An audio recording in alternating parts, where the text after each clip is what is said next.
Do you expect a lot of public on this listening in, or more just internal?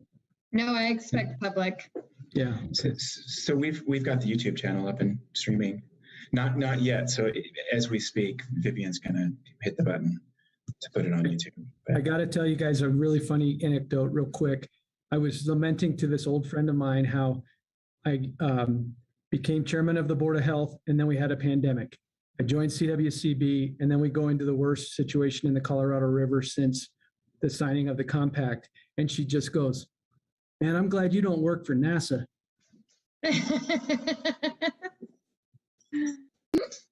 We are live on YouTube right now, so No offense to anyone who works at NASA. Just be grateful. I think the only board member we're missing is Gail. Okay. We can go ahead and get started. Jessica, text her. Okay, sounds good. What about Celine? Is Celine on? Oh, I think, yeah, I don't see her either. Sorry, I missed that one. Okay. Oh, All no, right. here she is. They're in the waiting room. Great. Let's get them on and then we'll get started. All right. Well, welcome everyone to the Special Demand Management Workshop of the Colorado Board of Water Commissioners. We've got This meeting is being recorded. Got a special presentation today, and Greg, I'm not sure who's going to lead off, but I will hand it over to you. Great, thank you, Director Brody. And I will in turn hand it back over to Amy. We're going to kind of tag team back and forth today, and then of course turn it over to you all for some discussion after a while. But we do have some initial presentation of materials we want to go through, and then a few other presentations to really try to meet the needs of some of the requests that we received from you all. Okay. So we're going to lead off with that. Thanks, Greg. I'll go ahead and kick things off if that's okay with everyone. Thank you all for joining virtually. I know it's kind of there are a lot of changing circumstances, and I appreciate you all being flexible and being ready to switch to a virtual format. We, of course, are here today to talk about demand management and really dig in on some things. And Angie, if you could just switch over to the next slide, that would be great. I wanted to kind of start us all with this focus of the board workshop and the overarching, I think, purpose for these discussions, which is really to help you all, to help the board pivot in the demand management process from information gathering to decision making. We have a number of things we're going to go over today to facilitate that. I view our role as kind of facilitating that discussion and also making sure that you all have access to the tools you need to make those decisions. So one thing we'll discuss, and the really big goal today, is to further discuss this decision-making roadmap. We've made some revisions to it since the July board meeting and just want to go over that with you all and get you to a point where you feel comfortable with it. And I think that's a really important focusing point, that everything we're talking about today, everything we're doing is really meant to help further that decision-making process. So to that end, we also have a good deal of tools and resources that we've worked on developing for you all that you've received, and just kind of wanted to make sure you're comfortable with those. We're also going to talk through the straw man hypothetical concept at the end, which again is really designed to help support your decision-making process. So that's kind of the overarching goal today. We also, to begin, have some really great speakers lined up that are responsive to some of the questions and concerns you all have raised previously. One note I'll make is that Kyle Whitaker is unfortunately not able to join us today just due to some unforeseen circumstances, so he is not on the agenda, but still we have some great people lined up. So if you could go ahead and switch to the next slide, please, Angie. Great, thank you. So again, just kind of wanted to take a moment to focus on where we've been, where we are now, where we're going, and how all of the kind of information that you all have received fits into that process. So where we've been, I think everyone here is aware that we've done a lot of research and information gathering over the last couple of years. At this point, we don't have any more plans to develop additional resources. So the goal has really been to shift to making sure that those resources are organized well enough for you all to kind of digest that and provide some guidance on where you want to go in terms of decision making. So to that end, we've provided you, like I said, with a number of resources. Couple things to note is the Precip page that we've developed, and also this index that we've developed. And I just want to note that these are kind of parallel tracks. So they're the same information, just organized kind of differently. The Precip page is kind of a glossy presentation type thing that you can click through and kind of see visually how this information is organized. Whereas the index is, you can control find in it. It's really designed to be just a easy to use tool that you can read through from start to finish and see where you can find resources relating to certain topics.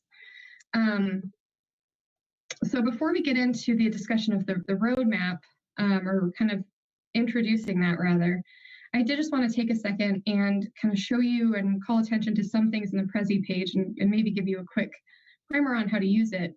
So Angie, if you wouldn't mind switching us, sorry, I just feel like I'm keep calling on you to switch us to different things, but if you could pull up that Precip page, that would be really great. And part of the reason for this is I want to kind of highlight where various information exists.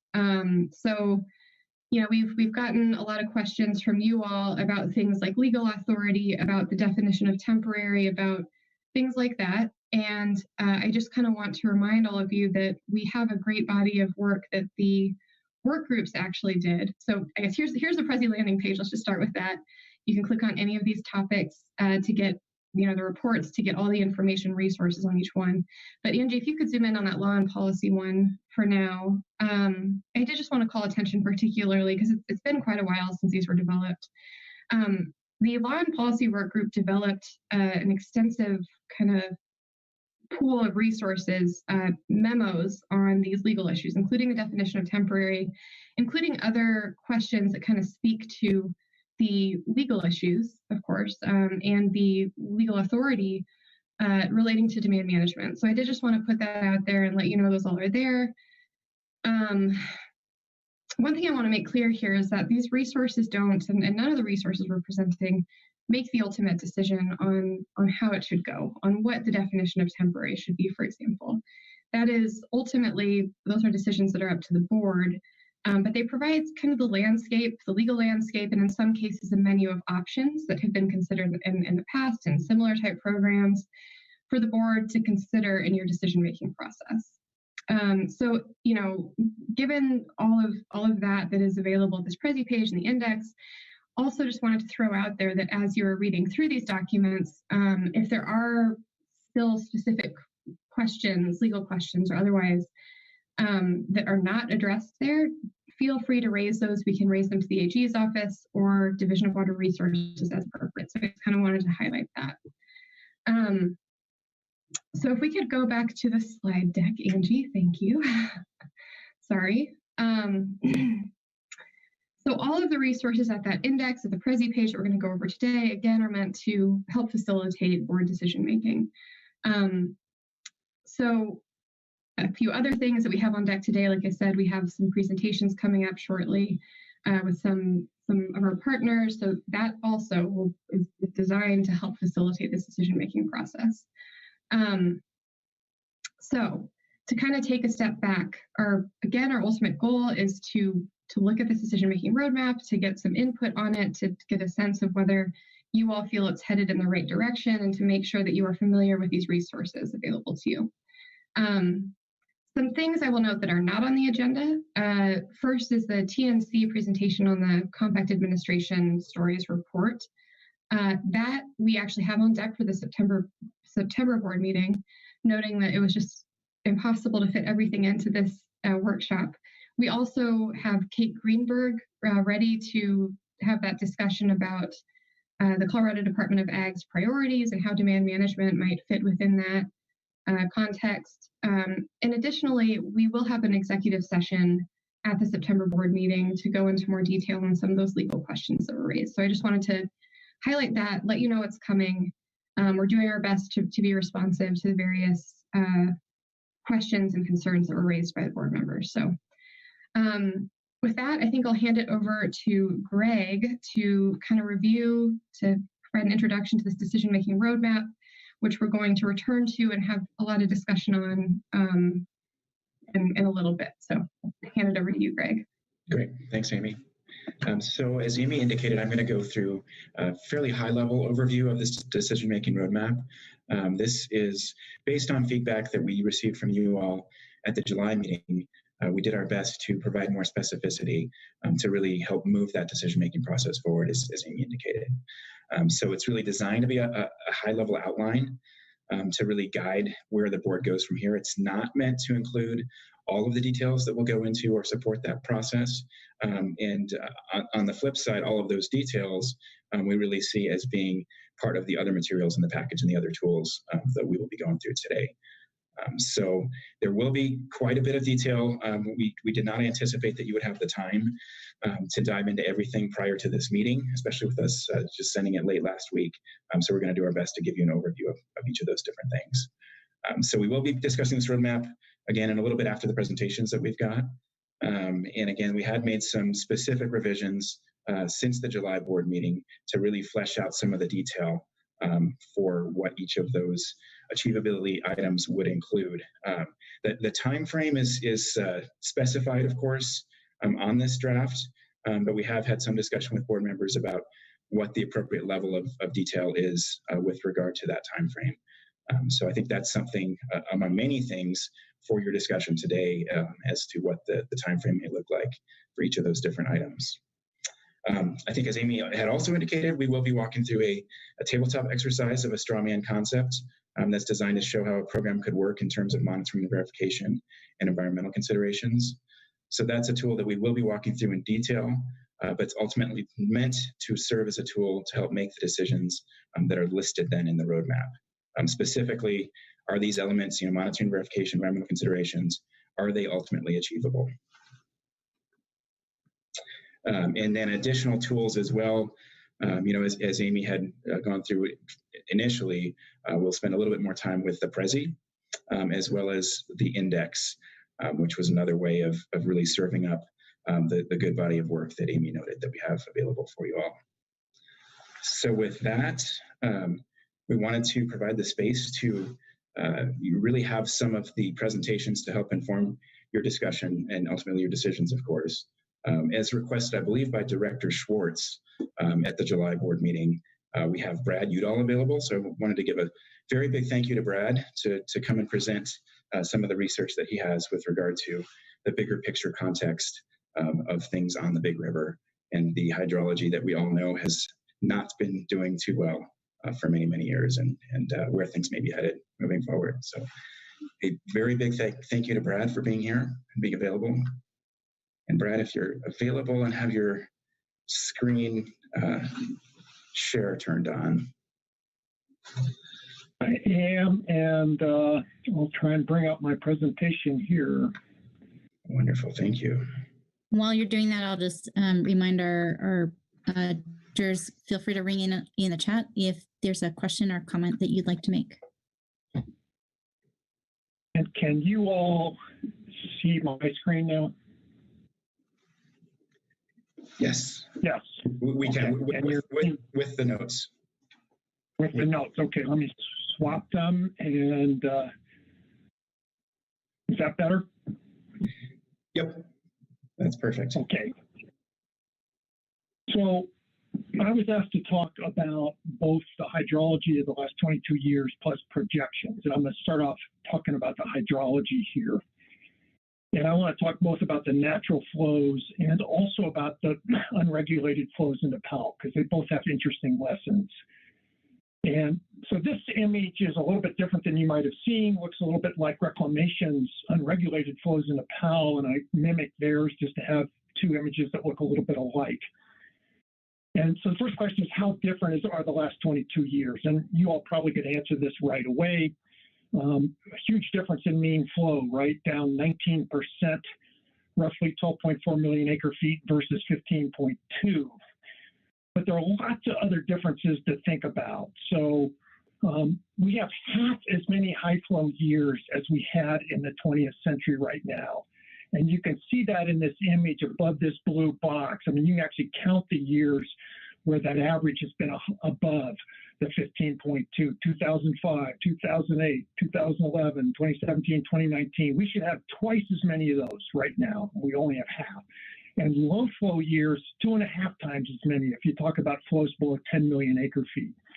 I did a little Monte Carlo simulation the other day to figure out how rare would this event be if you only had the flows from 1906 to 1999.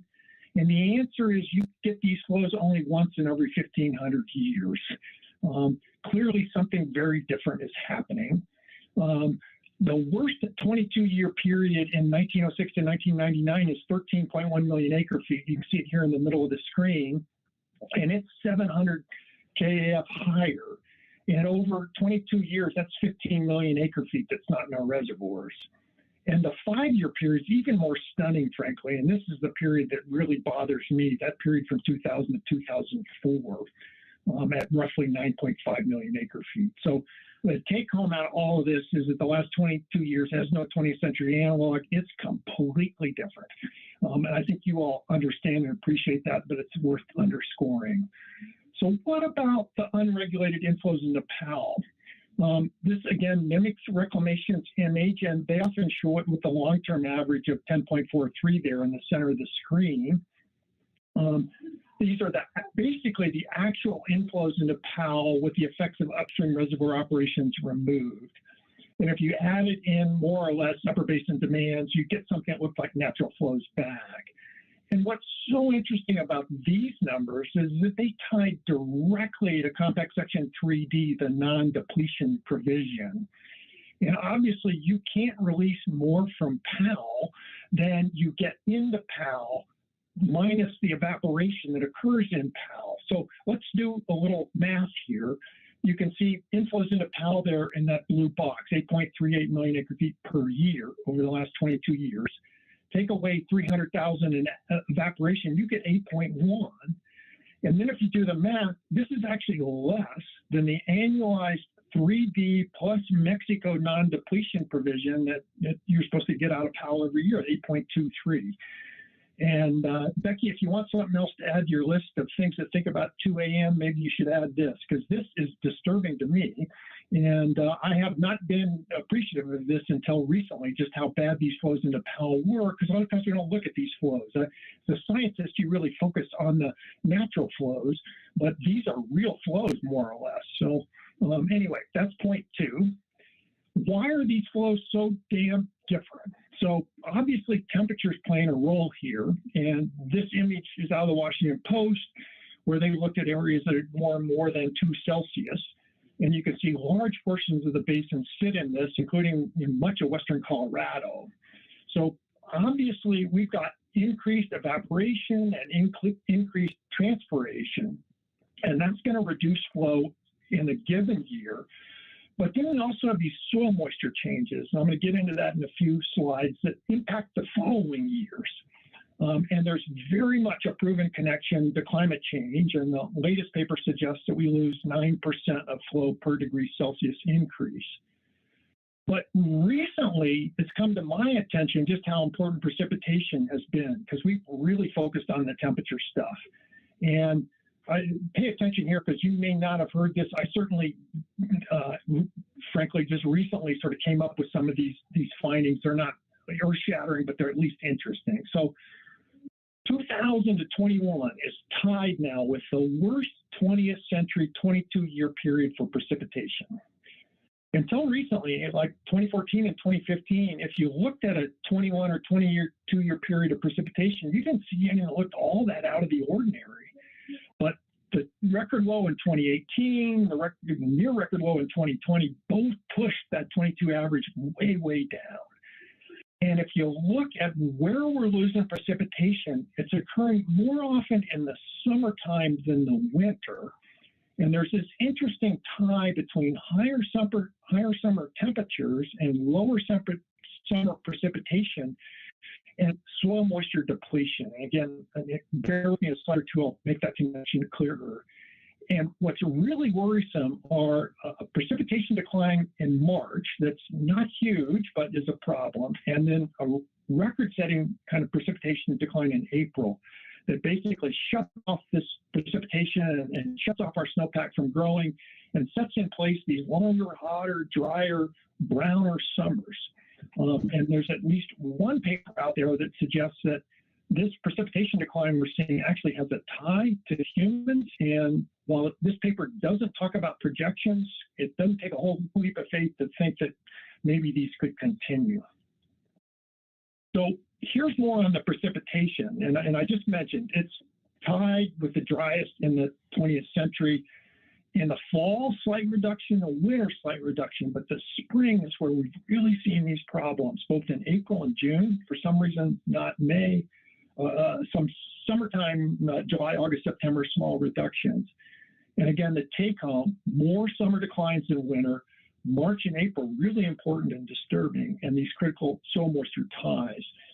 This image is an image out of a well-known data set that NOAA produces, and it's got precipitation in millimeters on the vertical axis there, years on the horizontal axis. And in the green line, there's that 22-year moving average. And then those red bars are basically a 21-year-long periods kind of chunked throughout the record here going back to 1920. And you can see that red bar over here on the far right from 2020 is the bottom of that dotted line, which is the bottom of the, again, 21-year moving average. I think I misspoke earlier and called it 22. The blue boxes are interesting to me. So that lower blue box is looking at the lows we've seen on an annualized basis here for all of the upper basin. And you can see 5 different little points that go in there, the year 2000, 2002, 2012, 2018, and 2020, right? Look at analogs to the left of that box in the historical period. You really don't see anything like this where, you know, in a 20-year period, you see these repeated dips and very low in precipitation. And then on the flip side, let's look at the blue box up top here and look at those peaks. There are 3 peaks there. There's 3 peaks around 1960 and 1980 that kind of look similar, but they're higher. And if you look again to the left of that blue box, most of those peaks end up being higher. And so what you see here is this whole shift of precipitation down. To some degree, it mimics what we're seeing with the natural flows, right? Where we keep plumbing the bottoms and not seeing the highs we used to have. So I've hinted soil moisture. Let's dig into it. And I found these two images illustrative of the nature of the problem here. So in the left image here, that's the Lake Powell snow group, the 104 stations above Lake Powell. And if you look at 2020 there, it maxes out at a snow water equivalent of about 13 inches, right? Well, let's look at what the Colorado Basin River Forecast Center says over here on the right as to what the soil moisture depletions were on July 19, 2020. So this is the summer before this image on the left with the SNOTEL data is. And if you look at the scale, look at the dark red color, 12 inches. Vast areas of what CBRFC calls major contributing areas are in this like 6 to 12 inch soil moisture deficit. Contrast that again with the 13 inches of snow water equivalent. And it's not too hard to see that when snow melt time comes, it's going to replenish these very large soil moisture deficits that are in the basin, right? And if you look at my text here, I think all of you probably aware, in 2020, we had 100% of snowpack and 50% of runoff. And this year, 90% of snowpack and 30% of runoff. And these soil moisture depletions have been strongly implicated in this. And I just thought this slide was super interesting to give you a size of the scale of how much snow water sits out there and how big these soil moisture holes are. So here's a comparison between July 2020 and July 2021. The left side you've already seen. The right side is a year later, so it's this July 19th. And look at those two, compare those two. If anything, this year's worse. I mean, if you look kind of subtly, a bunch bunch of the 5 and 6 inch kind of peach colored ones are darker reds over on the right side here. And again, Commissioner Mitchell, another thing for you to think about at maybe 3 a.m. All right. At this rate, I'll be up all night, Brad. I'll work on 4 and 5 for you here soon. A year ago, this paper came out that talked about this emerging mega drought, and it was focused on soil moisture. And the reason I just mentioned it is basically said, as measured by July, August, September soil moisture over the last 1,200 years, the period from 2000 to 2018 was the second driest. And it's just a little nice tie into what I've been saying, and that in this study, they also found these soil moisture issues in the American West. So I'll just point out, I think you all are familiar with this notion that this really is no longer really a drought. It's something else. We're calling it aridification. If you want a nice little write-up, this paper that Overpeck and I did last year is all of really 2 pages of text and kind of gives you a sense of what's going on here. And I don't think I'll belabor what's in this image. All right, let me move to projections. And before I move to long-term projections, I just want to point something out in terms of shorter-term projections, because these projections we actually can fix. Right now, we need really accurate lower bounds on where PAL and need are headed. And one of those tools is the 24-month study, minimum probable forecast. That study tells us that 90% of the time, the numbers out of that for PAL should be lower than actually occurs. So it should be a good lower bound. But when you go back and look at Reclamation's results from 2012, what you find is that PAL, the numbers they forecast for PAL aren't 10% of the time off, which they should be. It's more like a third of the time. And hence my image here. So the red dots and the blue dots all represent forecasts that came out of Reclamation. The red dots are forecasts that are below PAL, that I would say are reasonable lower bounds. The blue dots are actually forecast busts. And in this image, what we should see is that about 10% of the dots should be blue and 90% red, but instead about a third of the dots are blue and 2/3 are red. It means these forecasts aren't low enough, and they're not low enough because Reclamation's not driving these with hydrologies that are low enough. In some cases, these forecast busts are over 2.5 million acre feet. And the forecast busts occur, if you look carefully at where these blue lines are, they're when the reservoirs are dropping at precisely the time we want really good forecasts. So I'll just mention this. And Fleck and I recently wrote a blog post also on the 5-year projections. They suffer from the same issue. All right, let's move forward and talk about the future, like 2050. And Fleck and I and Jack Schmidt and others have talked about this reasonable worst case future idea as a potential way to have a framework to think about what we should plan for. And what we say is that ultimately, water supply policy, it's a political and policy decision informed by science. A reasonable worst case is something we should plan for, and we define that as something that's politically possible, climatologically possible, without being on the extreme tails. And we talk about 2 kinds of science that should inform that decision. Known science, which is effectively the past 22 years of flows, precipitation, and temperature. The temperature impacts on flows that I've spoken about. Future temperature projections that we feel really pretty good about. And all of that evidence talks about declining flows, points to declining flows. And then we've got unknown science, which is mostly precipitation. If you look at the climate models, large numbers of them project increases. But at this point in time, I think you have to have low confidence in that based on the past 22 years. And while these projections, if they were to materialize, could save the day, but is it really prudent to count on it? And I'll also note that it's possible for precipitation to go down. And there's one important paper out there, peer-reviewed paper, that says the declines over the last 20 some odd years are actually human caused. And that paper's not gotten a whole lot of publicity, but it's an eye opener. So there you go, Becky, 4 or 5 a.m. for you. And so what we suggest is that we should be using flows less in the last 20 years, but how much less? So there are 4 different places we could get flow projections out of the climate models.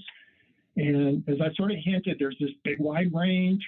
There's all kinds of stuff mixed up in them: natural climate variability, greenhouse gas emission scenarios, how sensitive the model is, and it's really hard to disentangle what's causing what. I'll note that 2/3 of the last generation of climate models can't reproduce this current drought at any point in the 21st century.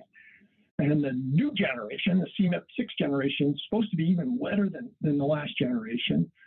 And if you really talk to climate scientists, they'll tell you the hydrologic cycle on a regional basis is the weakest part of these models. And the short answer to the story of why is because it's all statistically based. It's not based on physical processes. And so I have little optimism in this.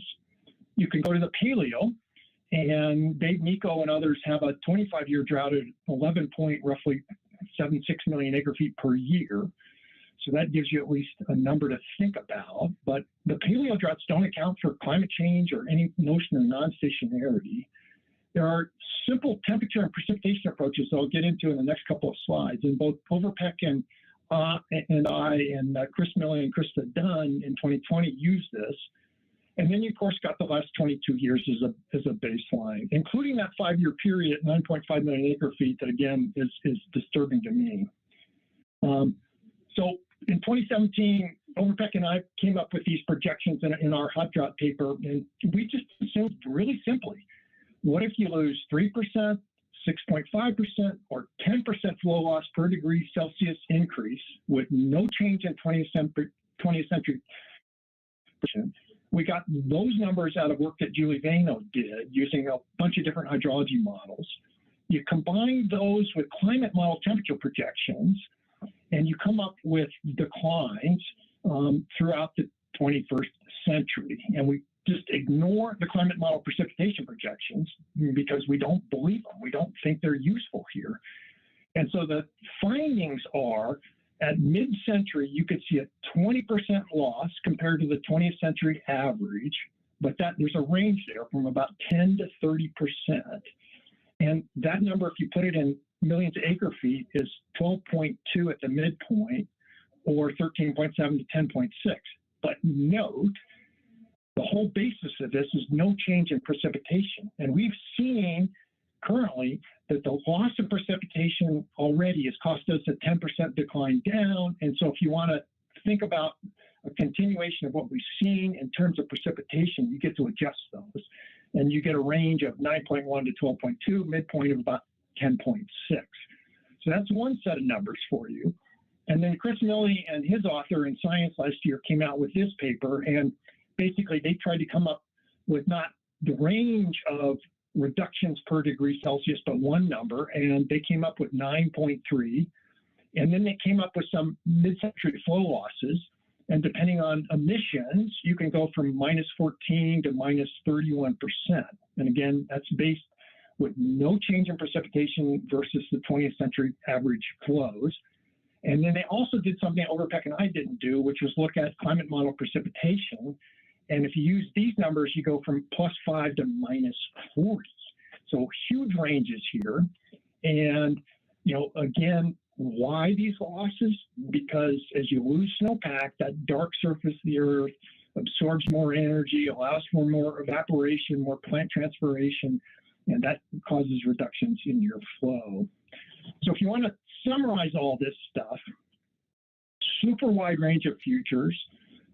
Overpeck and I and Chris Milley and Krista Dunn basically agree in general on the magnitude. If you've got constant 20th century precipitation, but go look at the climate model temperature increases 20 to 30% by mid-century compared to the 20th century average flow. With temps and precip, only Milley and Dunn did that, +5 to -40. But if you want to think about the continuation of current precipitation decline, you got to take 10% out of that. And that gets to my final bullet. So, possible additional to 20% decline in mid-century. And if you really wanted the number, that number is somewhere in the 10 to 11 million acre foot possibility. And I'll note if precipitation continues to drop and remain low, really severe outcomes are possible. And I mean, you could be looking at 9 million acre feet. If you want any more details, there's 3 additional resources here. A write-up I did in Colorado Water recently with Overpeck on these different studies. John Fleck and I wrote an editorial on sort of managing Colorado River risk. And then on the right side, here's a little blog post dealing with these reclamation hydrologies that are driving both their 24-month and 5-year projections and how we think they're not low enough and are not producing reasonable worst-case scenarios for us to think about. So with that, I'll stop. Thank you, Brad. I don't think any of us are going to be sleeping much. Greg, I don't know if you want me to moderate questions or you want to do it. Either way, Director Brody. Okay. I'm happy to, but happy to turn it over to you as well. Okay, go for it. Great, sounds good. So we have one question, it looks like from Jackie Brown. Before we get to Jackie, just real quick, Brad, I was wondering if you could send around a copy of that presentation to us, so we can distribute to them. Absolutely.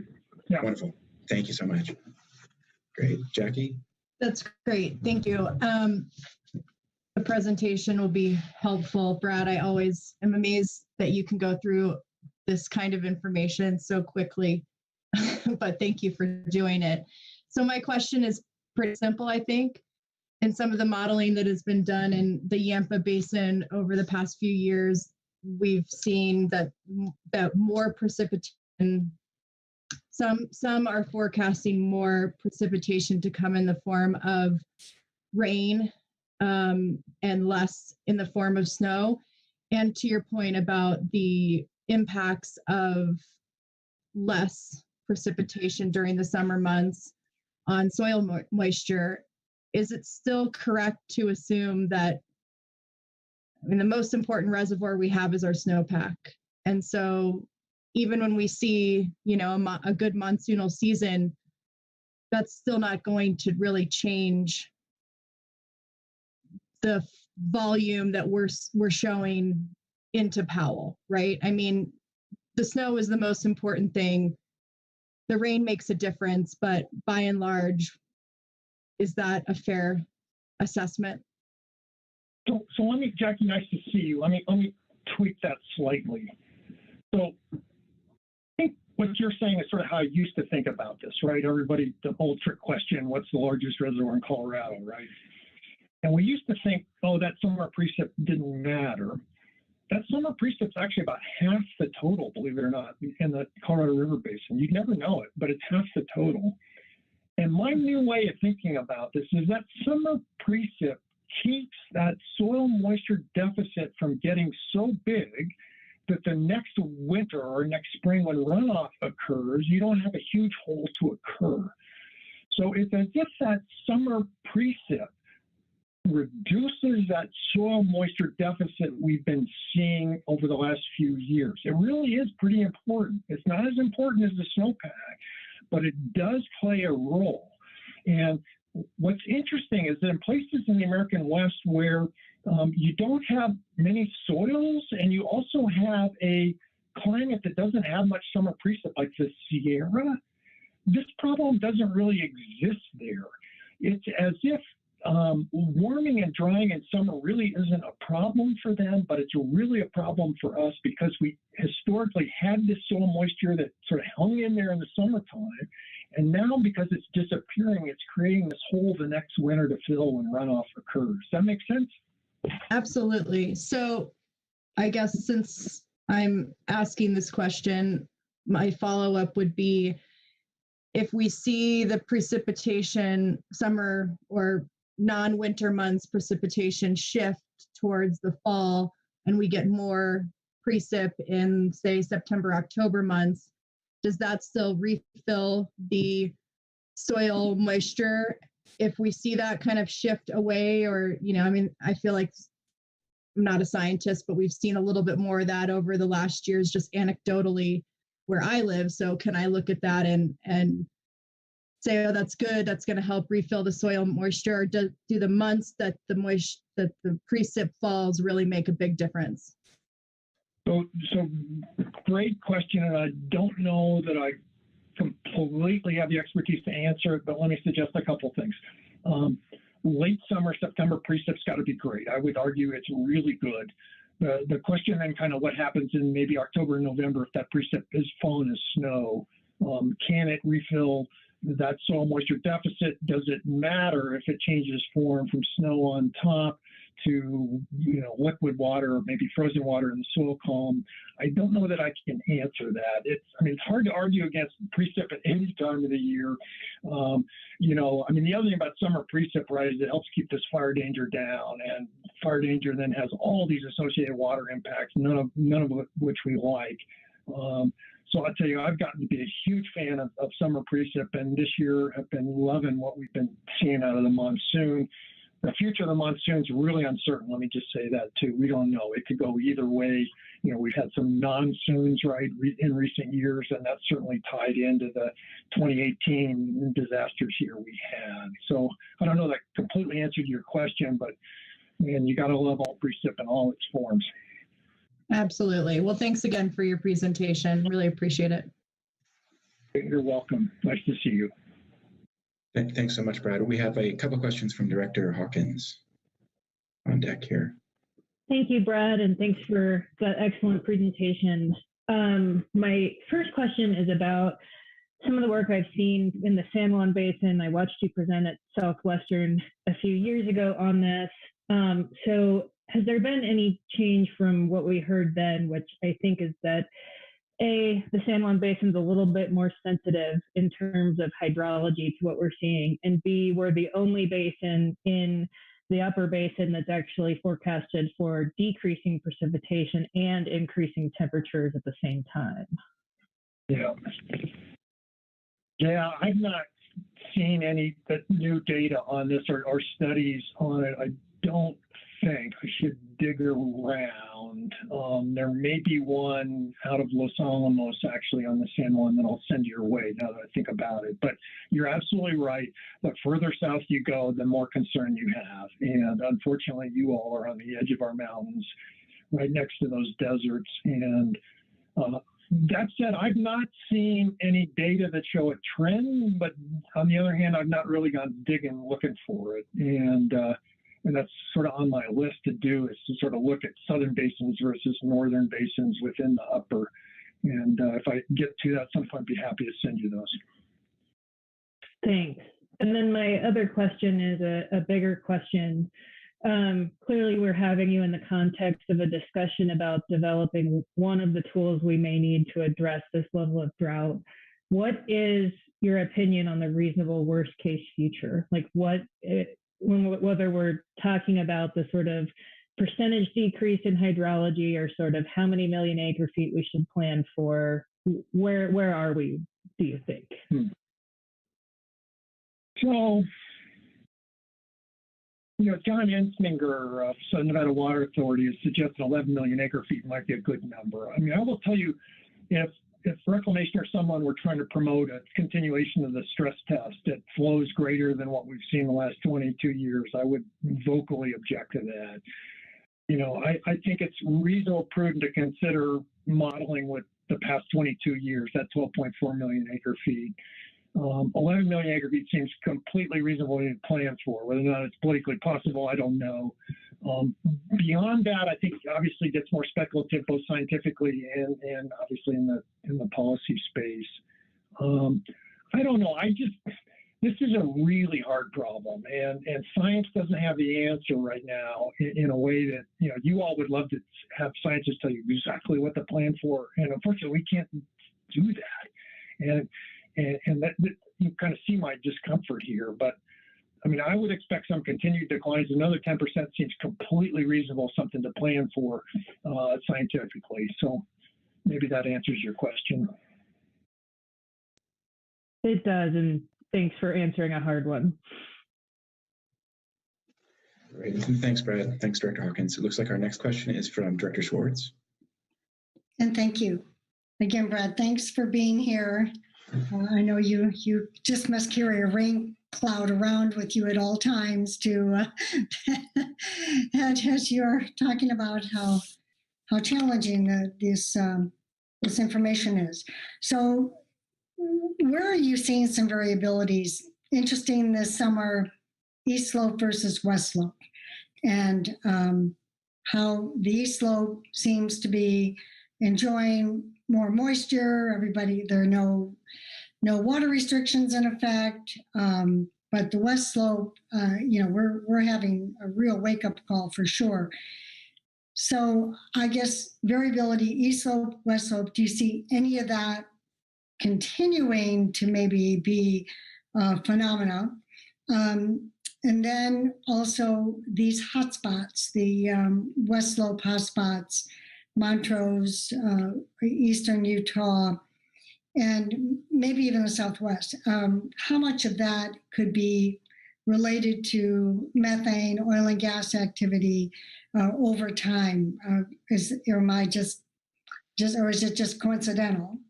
And then you look at that 500-year rain event in the canyon, and do we need to reconfigure that in terms of looking at if we have these kinds of dumps, what good are they going to do us? Or is it just the fact that the upper layer of soil is getting saturated, and like an avalanche, we're losing because our slides have just been, even where we haven't had fires, have just been challenging. And so just some of those phenomena that we're seeing. Again, these are very short-term present issues, but what's the future of those phenomena? Well, Gail, nice to see you. Man, a lot to unpack there. So east-west, what I have seen in recent years is it's sort of like the northeast part of the state's getting clipped by storms that are missing elsewhere. And in some years that includes Steamboat, but it really includes the northeast corner of the state. And I would not be surprised to see that continue. In recent years, we've seen I-70 sort of being a dividing line north-south, and I think there's something to that as well that fits with sort of climate model drying south, wetting north, or at least not drying as much north. So that's an attempt to answer the east-west question. The methane question is interesting. I don't think there's any connection between local methane development and additional warming. Greenhouse gases get really well mixed pretty quickly. This is not to say methane is not a problem, right? I mean, these short-lived climate pollutants, not so short-lived, 20 to 80 years or longer, are really a big deal. And everybody who studies them says we need to get our hands on that. And that actually could really help us out in the short term if we could stop the emissions of methane, especially. But I don't think it's tied to the hotspot stuff. Interesting question, Laura, but I mean, winds, we all know what western winds are like, right? And that methane's going to get moved east pretty quickly and isn't going to stay there in place, I don't think, and cause the kind of issues you're talking about. I'll note many of these hotspots are pretty arid places, and oftentimes, the climate system has a whole series of memories, and those memories then provide feedbacks on varying time scales. And the one I love to talk about is, if you're anywhere in Colorado where there's snow on the ground that comes and goes during the winter, you'll note something if you pay attention, which is when that snow's on the ground, it's about 20 Fahrenheit colder. And when the snow goes away, that brown surface then can absorb solar energy and heat up, and it's 20 Fahrenheit warmer.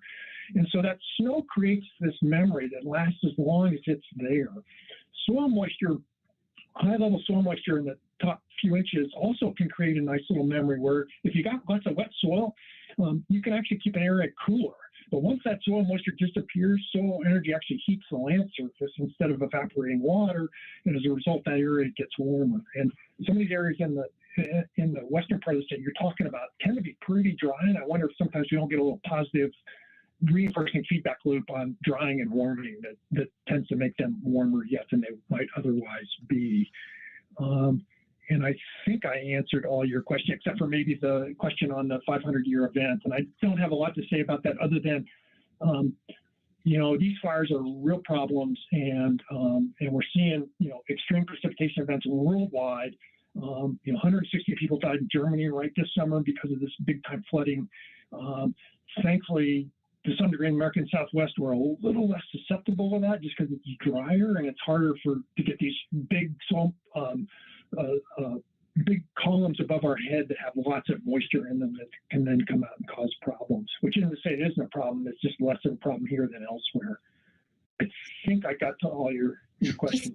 May I just follow up? Excuse me, but with regard to the hotspots, will the rate of accelerated increased temperatures continue, or is there sort of a leveling off? I mean, just the temps in those areas have increased so dramatically, and ironically, that correlates with the Colorado Basin.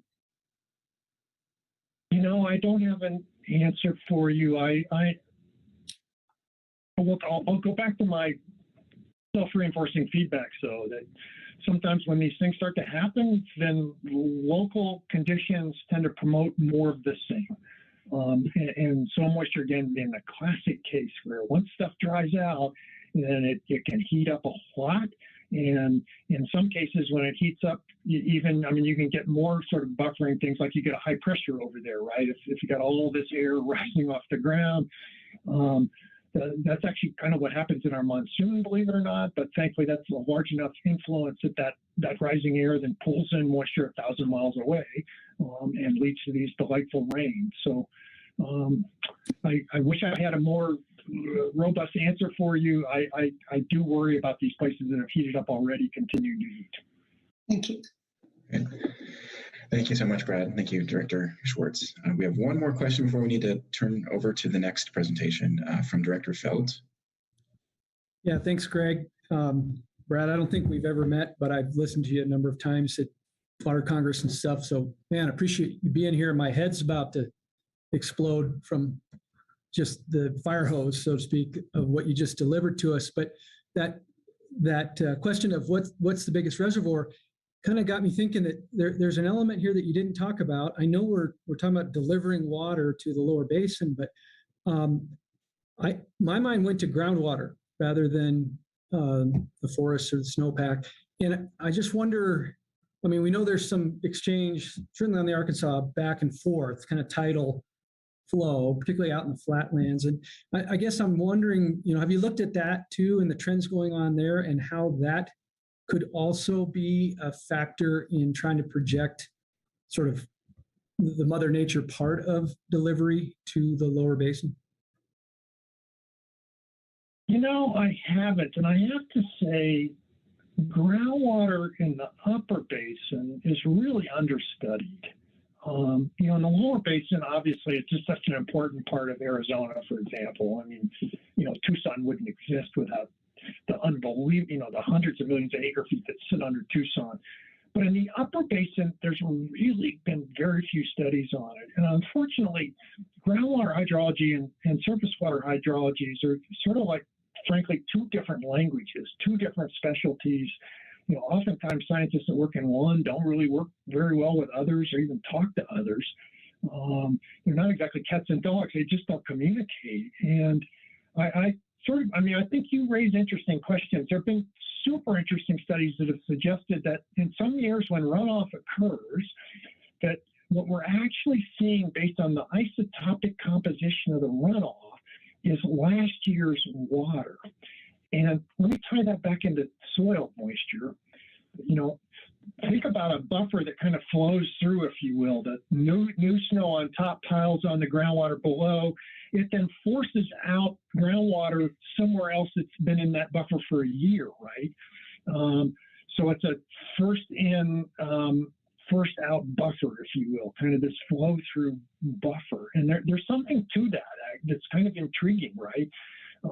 And this study was a really good study. It was sort of eye-opening to think that, some of our runoff every year is actually last year's water that's been sitting there over the year waiting to get pushed out by this year's water, this year's runoff. I think that's an area that's ripe for study. Groundwater is it's a really challenging, return flows. And I mean, just because oftentimes you can't see it and it's really hard to measure, you're subject to well data and these super complicated models. I wish I had a better answer for you, and I will tell you we need to do more work on groundwater and its ties to surface water in the upper basin. Thanks. Wonderful. Well, a big thank you again, Brad. We really appreciate you making the time to be available. Absolutely. My pleasure. You all are in a tough place, and I appreciate everything you do. Let me just say, in closing, I get to work with a lot of people around the West, and this state has more great people working on water than any other state, and it's not even close. And it comes from folks like you who volunteer your time and paid staff and everybody who contributes to this effort. This state has really great water professionals and volunteers, and I thank you for all trying to make the world a better place. Thanks again, Brad. Really appreciate it. And now we're going to turn things over to Sarah Larson with the Upper Basin Compact Commission, UCRC. This is a big reminder for us that we cannot go it alone. As you all know, per the Demand Management Storage Agreement, if we're going to set up a program, we need to have all the Upper Basin states to also agree that it's feasible. So we have Sarah, who has made herself available kindly to give a presentation on an update on the progress that the UCRC has and in their timelines with regard to their demand management investigation.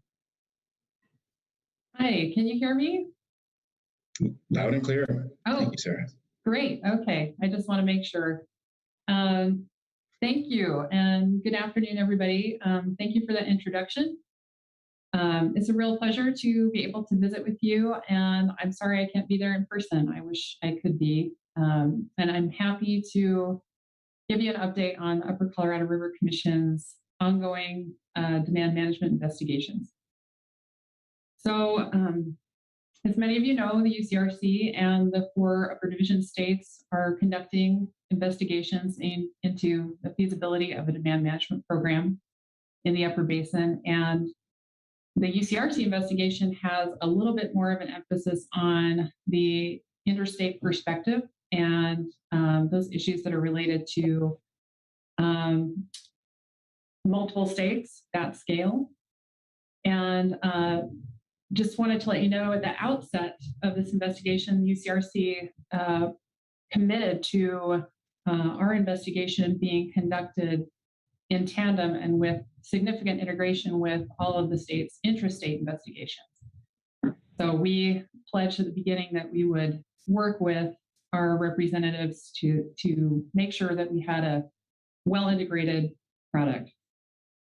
The way that we've stayed true to that concept is by convening and drawing upon the expertise of our demand management committee, and that is comprised of representatives of our 4 states, and we meet often to discuss this investigation.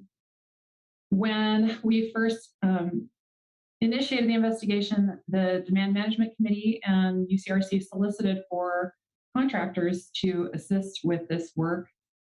And we selected 5 contractors to perform different facets of the investigation. So we have a lot of different work going on in the hopper. We have a legal analysis, we have an economic analysis, we have technical analysis that is devoted to modeling reservoir storage and shepherding. We also have a technical analysis group for consumptive use accounting and verification. And then lastly, a contractor to help us with stakeholder outreach and engagement. And since that initiation, we have hired those contractors and further developed their scopes of work. And this past year, they have been working very, very hard to develop their first round of tasks from the scope of work. And we will continue to process and review and assign more work through the end of the investigation.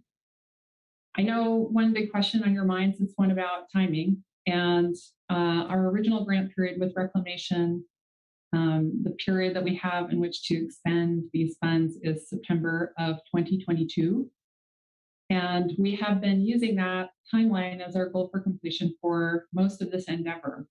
However, with the poor hydrology in the basin this past year and our continued dryness and the initiation of other parts of the drought contingency plan, namely the drought response operations portion of the agreement, we understand and greatly appreciate that an accelerated timeline is needed. And so I wanted to let you know that UCRC and the Demand Management Committee will remain in lockstep with all the interstate work that's going on, but we are also trying to expedite that work and conclude our investigation as quickly as we can. So the other thing that Amy's asked me to talk to you a little bit about are the other intrastate investigations. As you know, Colorado has made the most progress on this path so far with CWCB and your board members and the great assistance from participants in your focus groups. Colorado's been definitely leading the way and shedding light on many of the potential merits and also some of the issues related to a potential demand management program. The other 3 states, Wyoming, Utah, and Mexico, are also pursuing similar investigations at their own pace. And these efforts include surveying and conducting interviews with key stakeholders and water rights holders, conducting more outreach activities, and generating more demand management information material, and also reviewing impacts of various demand management scenario conditions. So the only problem is some of the work in this area was very, as you know, negatively impacted by the COVID-19 pandemic, and some of those meetings had to be postponed for a while. They have picked back up recently and with some renewed vigor. And the next steps that I've heard of include conducting those additional meetings in the states, releasing more informational materials. There's like a video that's currently in production in Utah and other related efforts. So I don't have much more on that information, more information on that for you, unfortunately. I hope this has been helpful for you and gives you a little bit of context for where UCRC is and other states, and I'm happy to answer any questions you might have. Great. Thank you so much, Sarah. That's extremely helpful. Sure. Do we have any questions? I don't see any in the chat at this point. I'm sure we do have some. Oh, looks like Director Trick has a question. Thank you. I just wanted to know on a timing basis, how long do you think the other states will be investigating before they make a feasibility determination? I don't know about that. I know that they have a renewed pace, accelerated pace, especially now that they don't have those difficulties meeting with people due to COVID-19. But again, the pandemic has kind of picked up again. So I'm a little concerned that they might have to cancel some meetings again. I'm sorry, I can't give you a timeline for their finalizing their investigations. Thank you. Thanks, Sarah. Thanks, Director Trick. Do we have any other board questions? I have one. Director Brown and then Director Sakata. So Sarah, I'm going to put you on the spot and you don't have to answer the question, but I feel like if I hear one more person say that, you know, Colorado needs to lead the charge here, we need to make our feasibility determination ASAP because it makes a difference. Can you tell me how you think Colorado making a feasibility determination, let's say in the next few months, makes a difference in the world of the UCRC or with other states? Or tell me any version of an answer that you feel comfortable with. Okay. I do think that such a determination would be something that the other states would have to think about very carefully. And Commissioner Mitchell can chime in here and say, how she would approach. I'll let you address that. Thanks. Thanks for passing that one over to me, Sarah. I appreciate it. And Director Brown, thank you for that question. I think as we look at the feasibility of a demand management program, how we look at it in the state is going to be slightly different than how we look at how it interacts with the four upper basin states. And so, to be perfectly honest, I think it may not make a difference. Each state has to look at the individual state and how it would work for them, and then how we all have to make that decision as we go into the UCRC work. So I think we have been leading the charge, and I appreciate the effort that everyone's been putting in. Sometimes when we lead, that puts us out to take more arrows, and it is not always the most enjoyable position to be in, but I think it's an important one. And so there's kind of the non-answer to your question, Director Brown. If I have a follow-up, I would just say, I don't think that is a non-answer. I think, the point of my question is that our determination doesn't push this process forward any faster because each of the states need to finalize their own feasibility determination. Would you agree with me, Commissioner Mitchell? I would agree with you, Director Brown. Thank you for that. How about you, Sarah? Is that accurate from your standpoint? I do think that's accurate, but I do think if you were to finalize your approach, then the other states would probably feel some pressure to also look at theirs. I definitely think we have set an example and a standard of what to look at. Just so that we're all aware too, I think Colorado, remember Colorado's allocation of the Colorado River for the upper basin states is 51.75%. And so the impacts of a demand management program are going to be felt here. And then also don't forget that our system would be considered a little more complex than some of the other states. And so I think leading is the right place to be, and setting the standard is the right place to be. And we have some flexibility how we move forward with that. Great. Thank you all. We've got a couple more questions, first from Director Cicada and then from Director Schwartz. Thank you, Greg. Hi, Sarah. Hi. Did I hear you say that one of your technical committees is looking at conserved consumptive use? Yes, how we might go about accounting for and verifying conserved consumptive use volumes in such a program. Right. So, of course, we're spending time doing that as well in the state. So how does that all fit in with all the states coming together? All states will have to decide on a standard platform for that then eventually? That's a great question. A lot of the work that's being done in this realm has been done, some of it's been done as part of the SCPP program, the System Conservation Pilot Program that UCRC conducted from 2015 to 2018. There was a lot of verification work that went along with that. So there's an option that's being considered, and then looking at options in the remote sensing field as well. If there is a remote sensing approach, then there would have to be agreement among the states as to what that looks like. Okay, thank you. Yeah. Great. Thanks, Sarah. Thanks, Director Cicada. Last question that we have is from Director Schwartz. And thank you. Just a quick question. It is in alignment with Director Cicada's question that apropos this last presentation that we had, Sarah, I don't know if you were able to see that from Brad Udall. Yeah.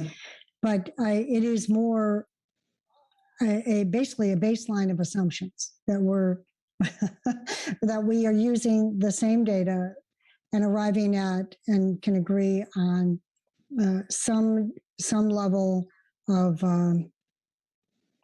projections, assumptions that we were coming from the same place and that we're aligned? Or are you feeling each state is going to develop their own assessment of future climate issues and water resources? I'm not sure. Are you? I'm just saying that will the UCRC, will there be a baseline of data that the states will be able to agree upon, and in terms of making recommendations and making decisions moving forward? I think I understand your question. The DMC, as far as the modeling is concerned, has explored a range of hydrologic conditions to evaluate as a baseline, and also with demand management scenarios. They're not, the news continues to get more dire about that. So I think we'll have to look at that too. When we actually go to designing a program, we'll have to look at different hydrologies. But for this investigation, a range of those are being explored. Does that answer your question? Yes, it did. That there'll be a range that everyone will be in agreement. A range of assumptions, but that all the states will be in agreement. Thank you. Sure. Great. Thank you so much, Sarah. That's been a wonderful discussion and presentation. We really appreciate you making yourself available. My pleasure. Again, thank you for the invitation. Gotcha. And with that, we're going to turn to Andy Mueller with the River District. Andy's here to provide an update on the River District's process for demand management stakeholder outreach.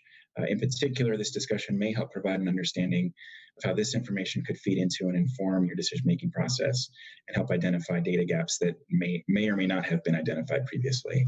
So a big thank you to Andy as well for making himself available. So thank you, Andy. With that, I'll turn it over to you. Oh, thank you, Greg. And I want to just thank the board and the staff at CWCB for all the work that you put into studying demand management, and appreciate the work that you've done and that you have ahead of you, because I think it's a really complex and daunting challenge. Hopefully, our report from our stakeholder committee and perhaps some follow-up input from our board will be helpful in the development of your process and a potential program in the state. I think what I primarily want to focus on is our stakeholder advisory committee report. And I want to stress before going through it and present some of the highlights is that we convened a group of 16 stakeholders from throughout our district, which covers an area of 15 counties, or about 28% of the landmass of the state of Colorado. It was a stakeholder group that was designed intentionally to represent stakeholders from our various water user segments. So it had domestic water providers, it had industrial water users, recreational water users, the environmental community, and agricultural water users.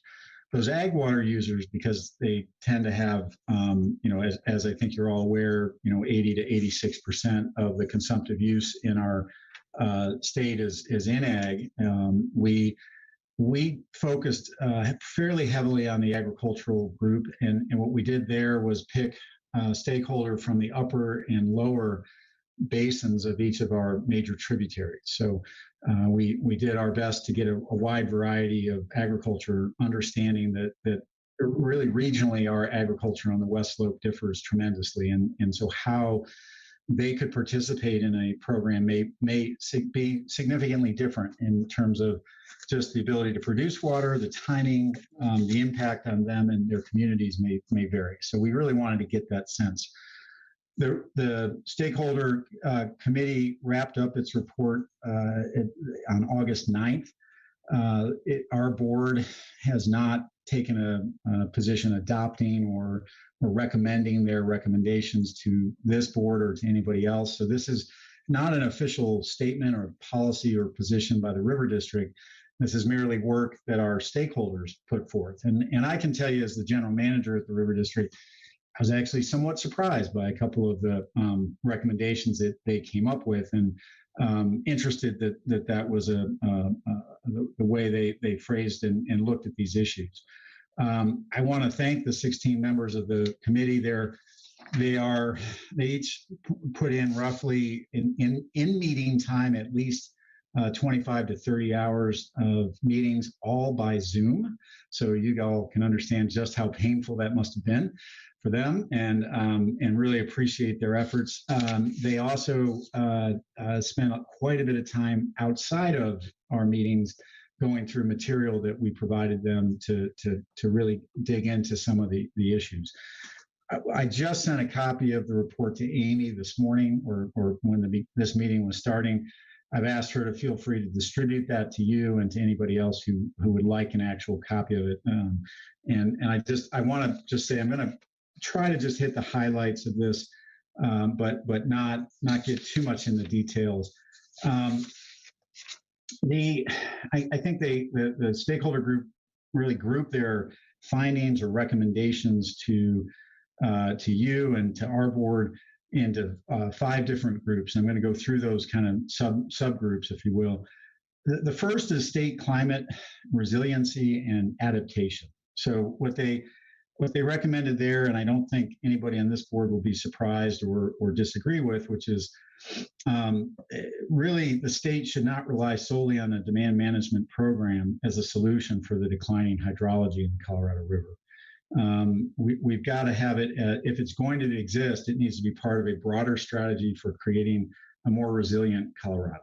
So they said, look, you can't solve this problem on the back of demand management alone.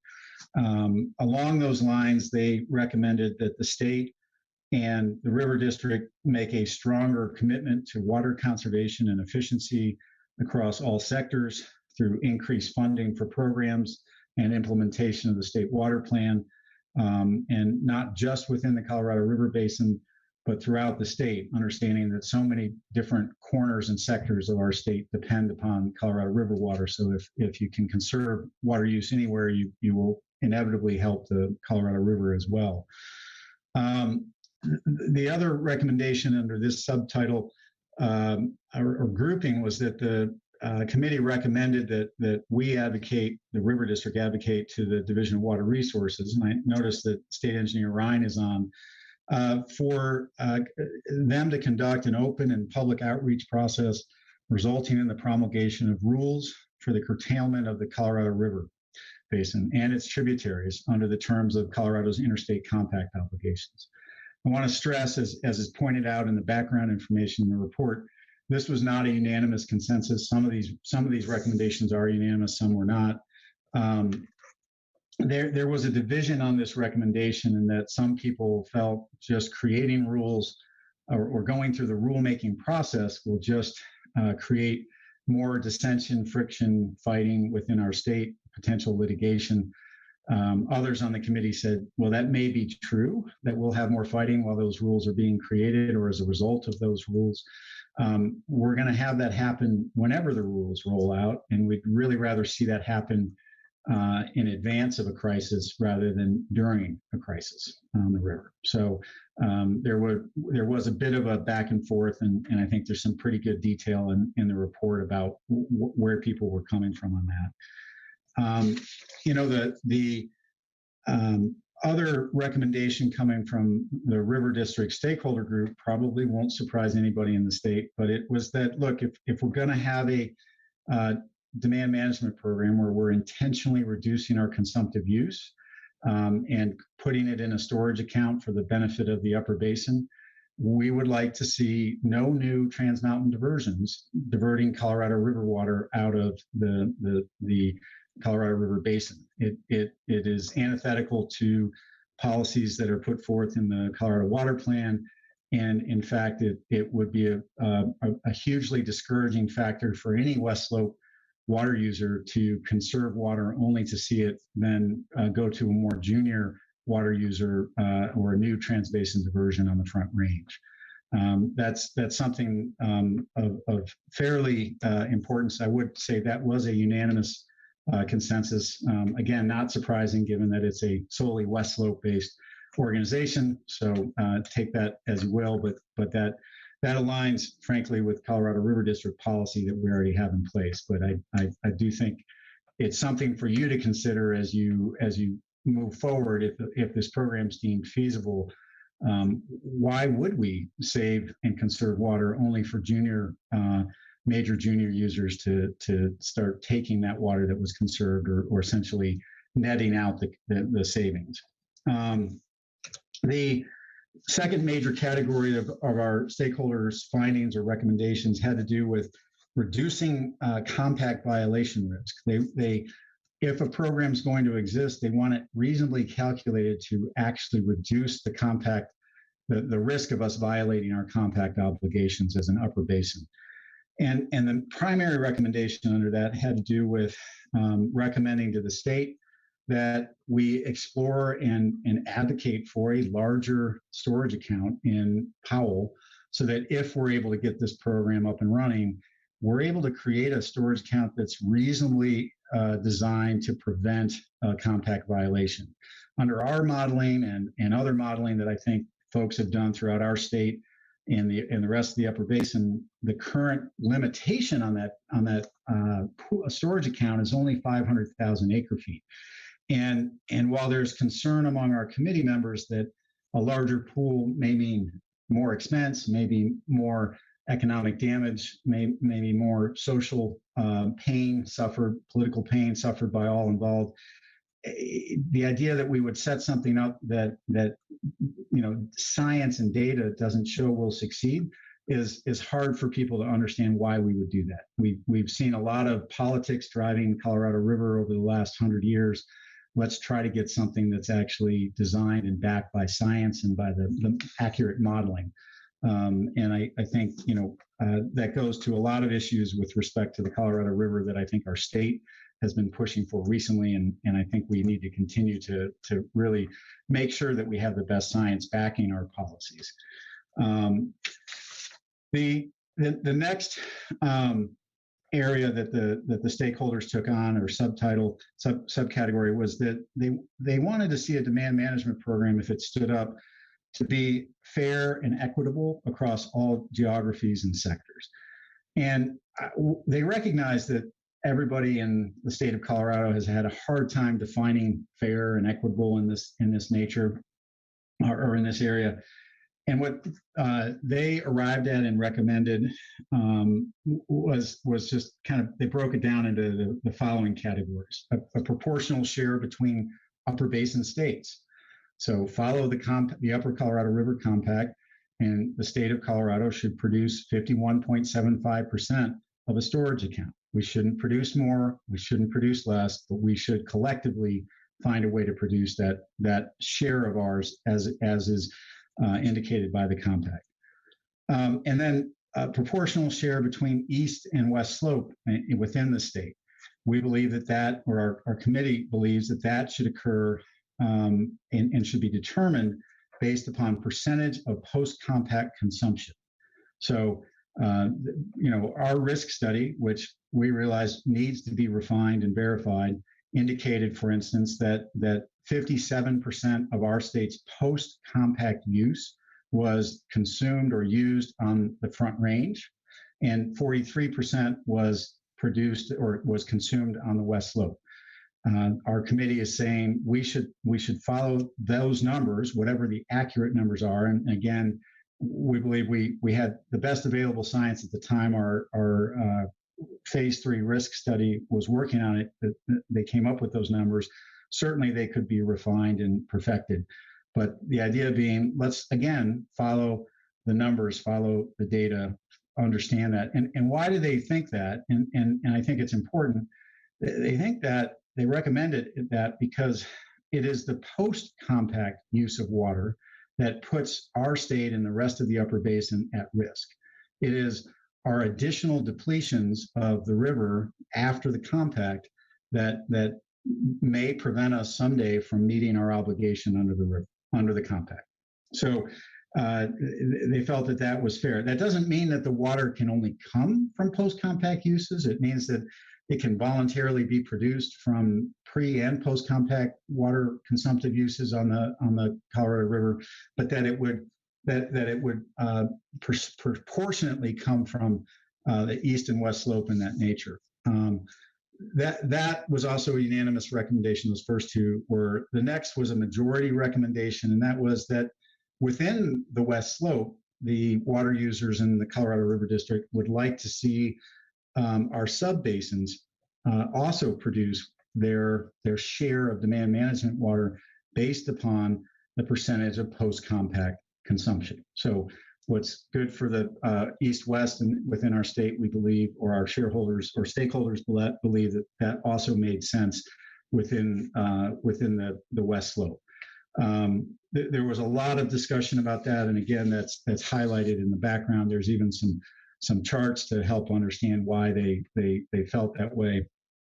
Wanted to see the water use shared contributed proportionally within water use sector by based upon the proportional consumptive use of those. So urban use or metropolitan water use should be sharing by the same proportion that ag does. And that was, I will say, a really strongly held perspective by our agricultural producers. They said that they and their neighbors, their friends, would be much less likely to participate voluntarily in a program if municipalities and industry were not participating in the program. They recognized that they would still be participating or producing the lion's share of the water from agriculture, but they wanted to see everybody in the state working together to produce demand management water. They didn't think it should all come from agriculture. The message we got was that our stakeholders and their neighbors and organizations that they come from said it will be a dead-on arrival program on the West Slope if all of the water is coming out of agriculture. So that's what we heard from them. Just want to convey that. The other part, that the next recommendation in there is that the committee recommends that we advocate for the state of Colorado to renegotiate the drought contingency agreement. So Becky, that's on you, to permit permanent water savings contributions by the municipal sector to be contributed into a demand management pool. Now, there's a recognition, and the details are in the report. I won't get too far into them, but there's a recognition that, a lot of municipalities institute permanent water conservation measures so that they can, in the future, use that water for future growth. So in the interim period, when they have instituted those conservation measures, but not yet supplied that water to their future growth, the idea is that they could use and receive credit for that as a water savings that goes into the storage account. So something that I think it requires a modification of the current Upper Basin Demand Management Storage Agreement, because it says only temporary measures that are but for this program are allowed to contribute water. So in this instance, one could argue that municipal sector water conservation really isn't motivated by demand management in this type of program. It's motivated by their desire to deal with future growth. So we need to modify that or expressly allow that within the 7-state or the Upper Basin Agreement, if you will. The next category of recommendations is just that the program needs to support the agricultural sector throughout the state. And that's a recognition that as you reduce agricultural output in our state, you run some serious risks of injuring permanently, unintentionally, the agricultural industry within the state. And so it was recognized that the primary purpose of the program is to create a water conservation, a storage account in our crisp reservoirs to make sure we're protecting the Upper Basin's ability to comply with the compact. But a secondary goal, really, in the minds of our stakeholders, was that they should be that there should be a desire and a principle that there is also the preservation of productive agriculture in Colorado. Our stakeholders unanimously agreed with that. I think the importance of local food supply really has been driven home over the last year and a half or so during the pandemic.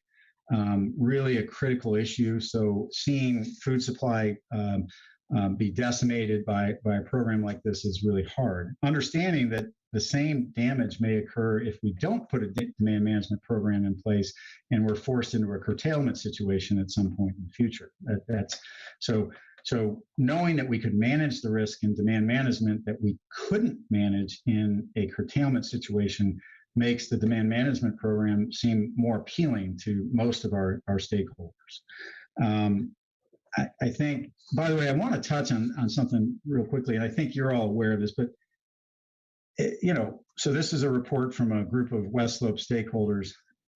Just like any other group who's discussed demand management in our state, there was a huge range of opinion and positions and support or lack of support for a demand management program. There's not a one size fits all solution to demand management. And I think some real concerns expressed by members of this group but also an understanding and a recognition of the risks posed if our state doesn't do anything. I think, Brad, you'd all touched on that in a rather appropriate way. The committee also, if I can just see if I can highlight a few other items.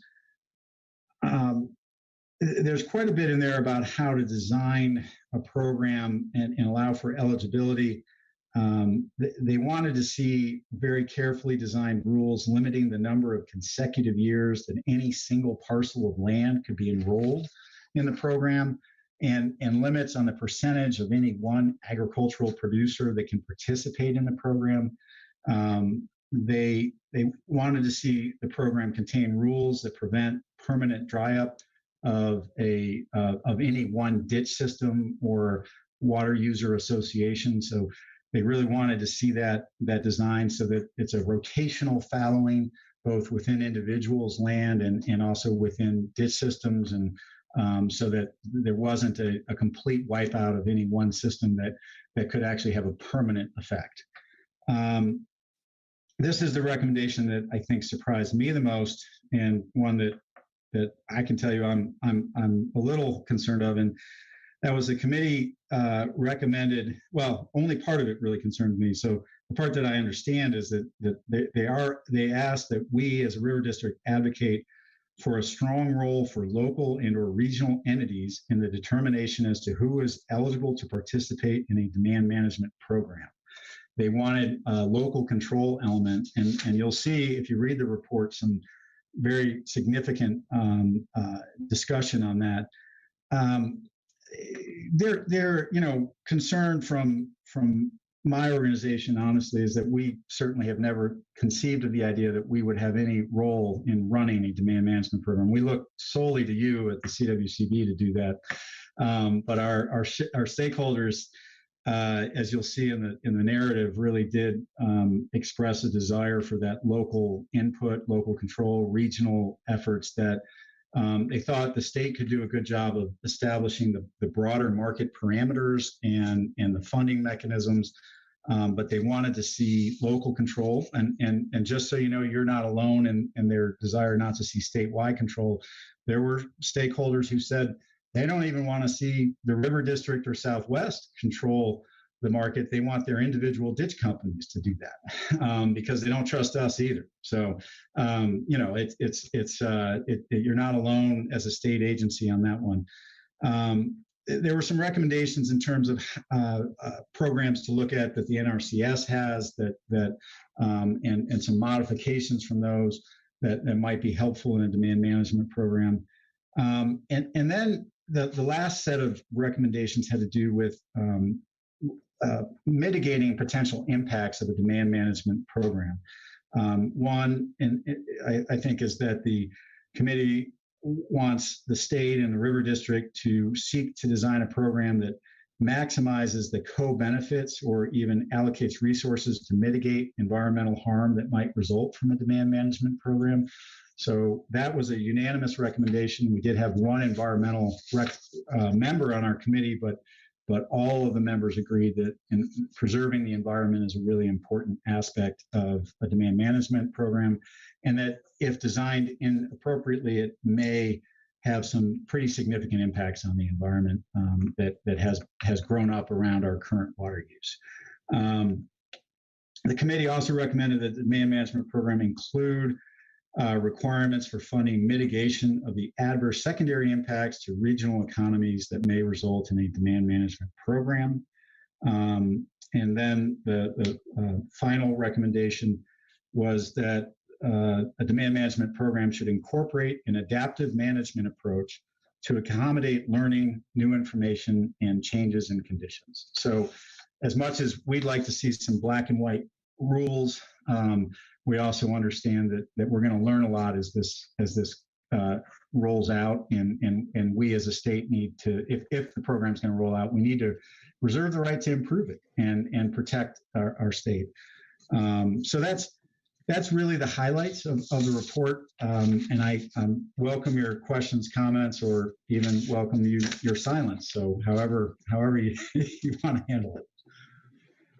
Thank you so much, Andy. It looks like we've got a comment from Director Mitchell.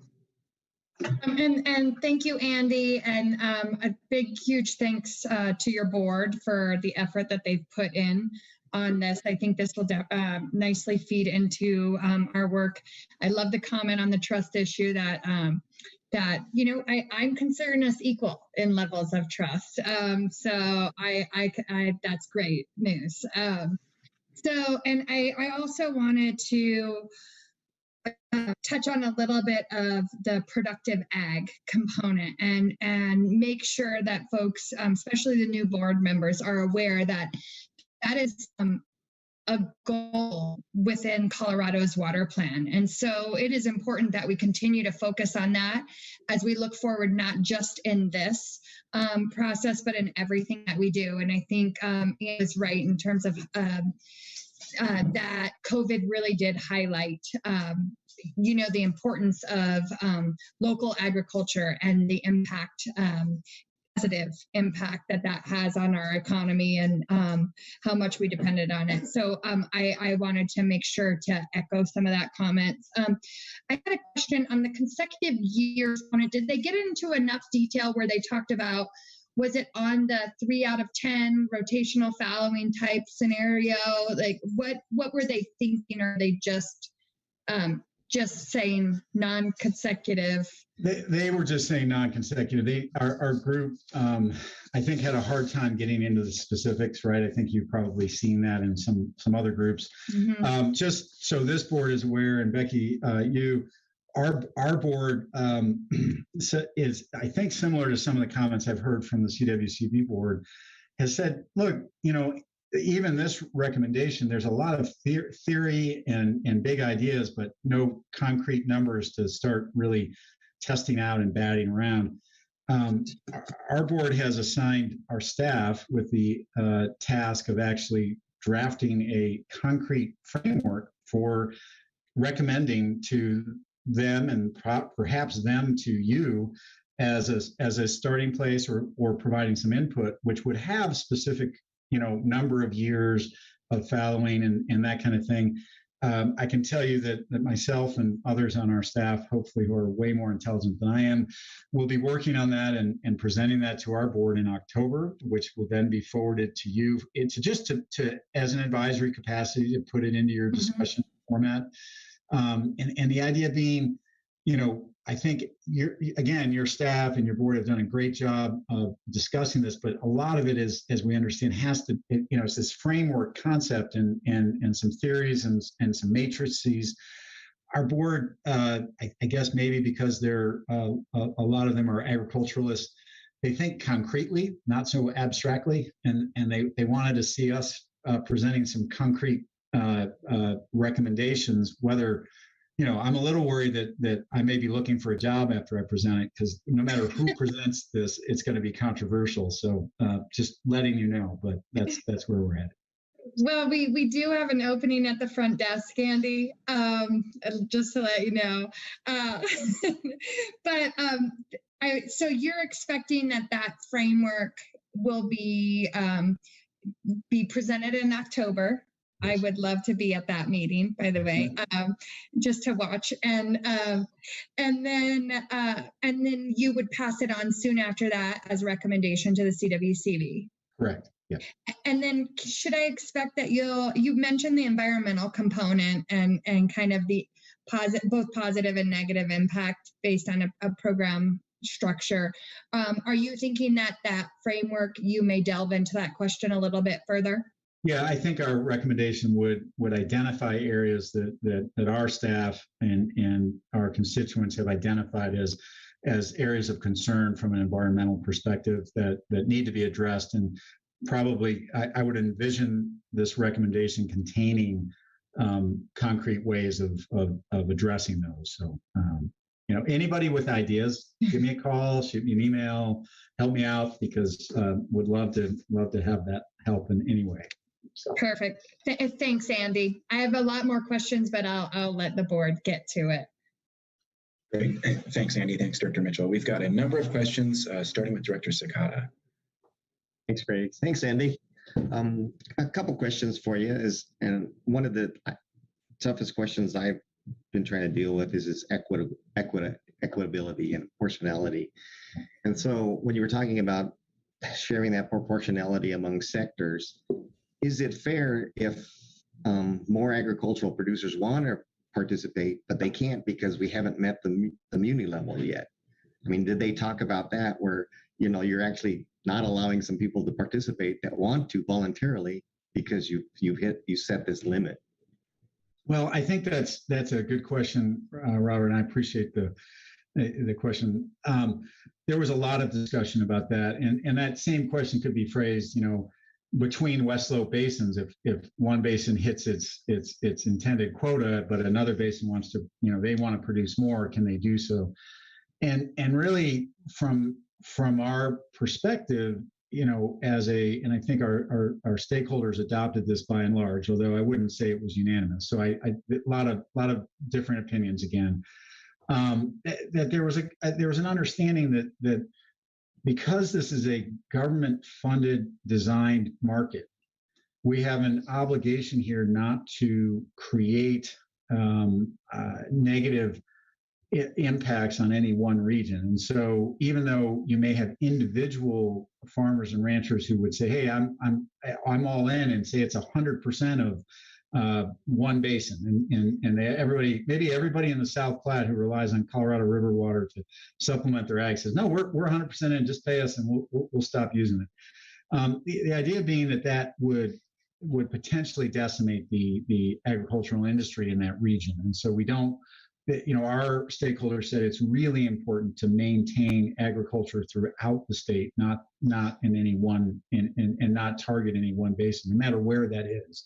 And so even between sectors, there was a belief that, no, we really need everybody to carry their load. And part of that, I will just talk to between regions, there was a recognition among our stakeholders that, for instance, water per acre foot value in the South Platte is much higher per acre foot than it is in, say, the Yampa. And so the program would have to adjust how much it's willing to pay in order to incentivize that participation in each of those basins. And there was absolute recognition by our stakeholders, even those in low dollar value water sectors, that, hey, that's fair. That's what water's worth in your region or in our region, and so we understand it will be a different amount. And so the marketplace has a really tough, and that's why it's got to, from our perspective, again, be a guided market to really help set that at a price where you get the participation that makes sense in each sector and in each region, if that makes sense. Yeah, thanks, Andy. Greg, I'm going to pause on my second question because I think a lot of directors have questions, and if we have time, I'll ask a question later. Sounds good. Thank you, Director Scott. Next up, we've got Director Feld. Thanks, Greg. And thanks for this kind of amazing summary here, Andy. It's really interesting, and they've done some amazing work and some amazing thought. As I followed along with you, there were few, if any, statements or individual recommendations you made that I, categorically had an issue with. I felt like they all stood on their own merits and were understandable to me. As your monologue continued, the totality of them, though, began to overwhelm me a bit. And when I think about, what you said in so many words was that, the objective here is to do better, to have less injury, let's say, than just straight out compact administration. Do you think your committee or your board is going to be willing to put some prioritization or some ranking to these recommendations? Because we're weaving quite a web, and it may become just to a point where it's unworkable if we try to avoid all injury. And at some point, I think somebody or some group of people, quite possibly us, is going to have to draw a line somewhere and say, we can accomplish these things and achieve a high degree of sort of utilitarian benefit, but we can't do all of them without just coming to a Byzantine bureaucratic failure. So do you think that that's a possibility when you come forward with sort of the plan that you prioritize so that we make sure that the things that are most important get worked out, and then the other things are secondary? And secondary is a good word, like the funding of adverse secondary impacts. I'm not sure what that means, but it sounds sort of endless. And so I just kind of wonder about that. You can respond how you wish, but it's a concern. Well, Greg, I think a number of our members had a similar concern, and I think to sum up that concern, sometimes simpler is better, right? You make a marketplace with too many rules, and no one can make sense of it, and no one can participate unless they go out and hire some slick lawyer to navigate their way through that, and that's not really what we want either, right? That's not what we're trying to create here. So I think that yes, there's going to have to be a prioritization of values, if you will, and things that we want to see in these rules.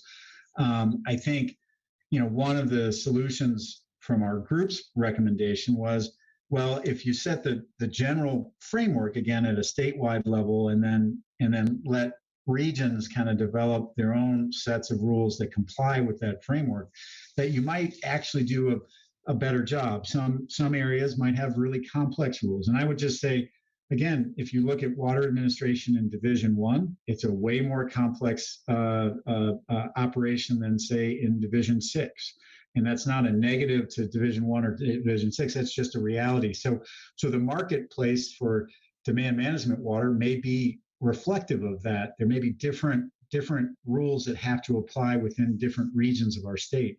And maybe that's a way to help some regional buy-in if those regional entities are able to create some of their own rules. And I say that with the same hesitation that I don't really want to be involved in the intricate rulemaking, because I want you guys to do that, so I don't have to handle the negative consequences of it. But I say that in jest, but I think there's a role there for partners with the CWCB to help make this work, and that I think is what our stakeholders seem to say.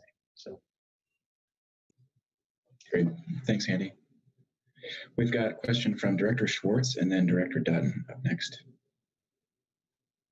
Thank you, Andy, for all that hard work. And again, I think that I think you exercise a lens of equity. I really appreciate your perspective on the entire issue. I did have a question. when it comes to agriculture, are there some underlying assumptions about how agriculture intends to adapt with or without demand management, with or without a compact call, just in light of, on the western slope, of climate, the changing climate and the reduced flows? And I'm just asking you, what is there an underlying assumption about how agriculture plans to address the next 30 years, right? Yeah, I think, Gail, I think ag users, water users, just like our municipalities and our industry in our state have recognized and really perhaps the last few years have been a real wake-up call for the need for adaptation and innovation in water use in agriculture. You know, I've heard that in terms of a willingness to really look at different soil health techniques, different crop types, different, you name it. I mean, even I was with several members of the state government up on the Yampa drought tour, and we heard that directly from agriculturalists in the Yampa Valley, that they are currently exploring innovative ways to have different crops, different water use practices, different different innovations that had not been part of their regime previously. And so, I think the way when I interact a lot with our agricultural community, I think there is a growing recognition that many of the families that are engaged in agriculture have done so for generations. And when you look back at the initial generations that came and started some of these agricultural operations, they were hugely innovative in for their time in terms of how they designed irrigation systems and ditches and water distribution systems. There's a recognition among a lot of our ag users that this generation needs to step up and adapt to changing times and efforts. And so there's a role there for the River District and the CWCB to support those innovations and help our farmers and ranchers lead that. I think this is a time of, Brad pointed out, perhaps a time of crisis, but I think in that crisis, there's a huge opportunity for innovation. So let's hope we can innovate our way out of this one. Great. Perhaps, may I just ask, perhaps some of those innovations might be outlined in your report. Yeah, I wouldn't say that the report didn't focus on agriculture specifically with respect to those innovations, because it really focused on demand management. I think a lot of the work our staff here at the River District, and I think some of the staff certainly at the CWCB is focused on, is helping with those innovations. So I think kind of a separate, and that's really that climate resiliency statewide effort that, in addition to demand management, needs to be pursued. So. Great. Thanks, Director Schwartz. Thanks, Andy. We've got a question from Director Dutton. Thanks, Greg. Director Sakata asked my question, so I will yield the floor, but thanks for being here, Andy. Thank you, Heather. Great. On to Director Hawkins. Thanks, Andy. That was helpful, and I literally can't wait to read the report. So you must have known my question was coming. I read the recent letter around resilience funding, and I was wondering if you could give us a perspective. We're in, clearly a decision-making space where we are going to need a lot of tools and, quite frankly, the innovation of everyone in the state to deal with the problem. Where is the River District on sort of the relative importance of different tools? Like, how are you viewing demand management in the larger scope of other critical tools that need to be developed to address the situation on the Colorado River? That's an excellent question, Director Hawkins, and I appreciate it. I would say that those tools are probably on equal footing. I mean, demand management is one that really needs focus and attention. I think your feasibility determination is important. I think that understanding whether it can be pulled off or not is really important. I think there are great concerns about and legitimate concerns about verification of water delivery. Can we even deliver the water into a storage account in these crisp reservoirs? There's a question, funding, all of those things that are so complex. So that's a tough one. We can't walk away from it. We've got to answer those questions and see if it's feasible and advisable. But with respect to the others, the water conservation and efficiency efforts that I think so many of us are involved in need to be increased 100-fold. And honestly, off-farm, on-farm efficiencies and conservation, implementation of those efficiency efforts in a way that guarantees water conservation for the health of the system. So we're not, making a use more efficient only to then expand that consumptive use in some fashion. So ways that we can do that I think, that's where that technical expertise of the CWCB, the USDA, our district all really come in and serve such an important role in helping push those items. I would say we've got a tremendous group of leaders in the ag community that also want the same thing. They recognize that. I mean, when I was talking with Terry Fankhauser, the cattlemen's, about what could the state do that would be helpful in terms of immediate drought resistance, and he said, there's not much we can do this year, but what we really need is help making our systems able to run on less water. We need piping, we need pressurization, we need on-farm and off-farm improvements. We need diversion gates that don't have to dry up the river. We need, frankly, some changes in the law that would allow for incentivizing that conservation of water without running the risk of somehow losing something of value. To hear that out of major agricultural producers and organizations is really impressive, because you would not have heard that 10 years ago from those same organizations. So I think we've got an opportunity again to really to pursue this and really make a big change in innovation. And I would say, we have that same opportunity in our municipal sector. There are some cities that do a great job at water conservation. There are others, both West and East Slope, that are horrendous. In fact, ones that I've talked to, because I've been pushing, adopting permanent water conservation efforts throughout the West Slope in our municipalities. And some of them push back. I literally had one say, well, why should we save water if just so some farmer in Olathe can grow corn? And I thought, well, because your citizens eat the corn, that's, because we all need the food, right? I mean, but it's really this disconnect, right? And that was an extreme, I wouldn't hold that out as the common response, but it's an uphill battle to get urban water conservation throughout the state. And that's an important part of it, as is the ag. And I know I started with the ag, but I think it's everybody that we need to focus on, so. Great points. Thanks, Andy. Thanks, Director Hawkins. Our last question is from Director Trick, and then maybe circling back to Director Sakata if you've got more questions to follow up. Thanks, Greg. And thanks, Andy. I just want to say that was a lot of good information, and thank you to your group of folks that volunteered their time, because I can see that you guys have taken a really hard look at the equity and proportionality sections of this, and it's really helpful to have that. My question is related to the 500,000 acre foot storage pool, the comment that you made there.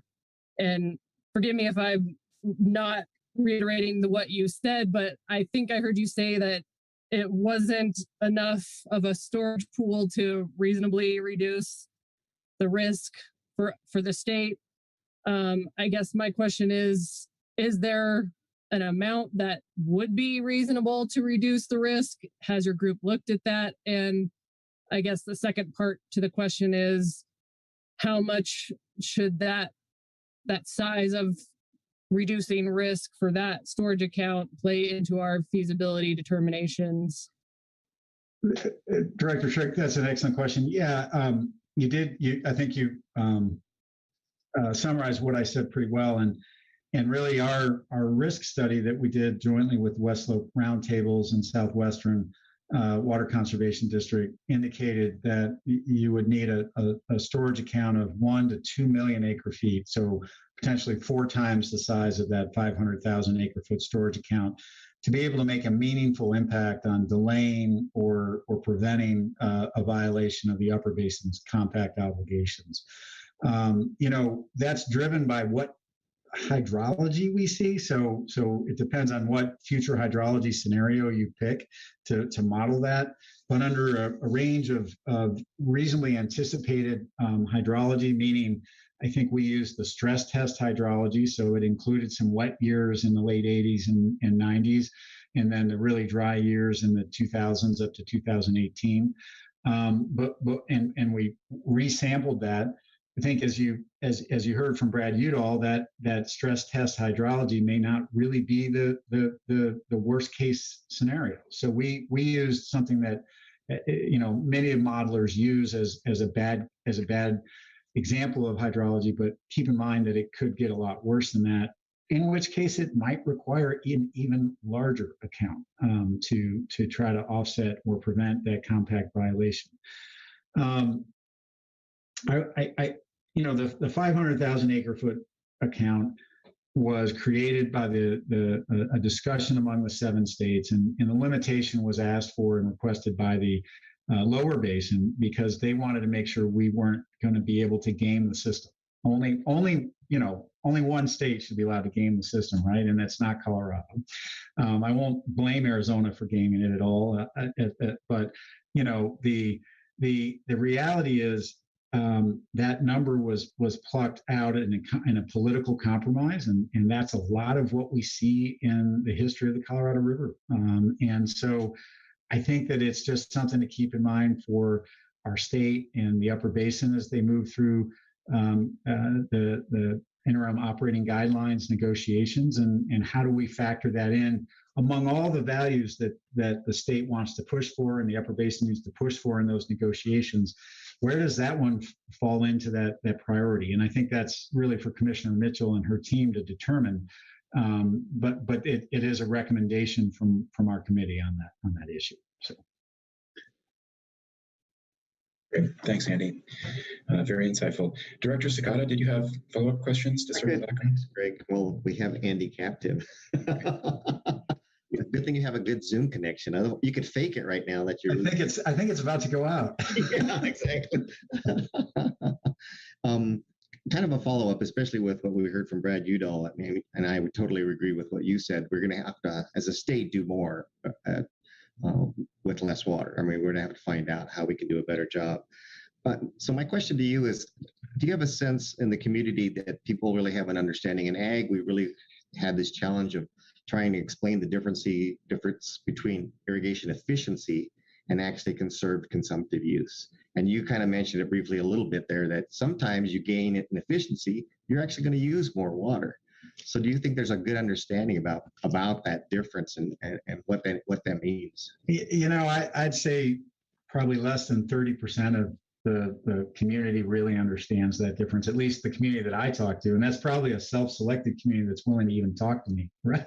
So it's, I think it's a really hard one. And I would stress, from an environmental perspective, there are areas where continuing with our historic irrigation practices makes sense because it creates a delayed return flow.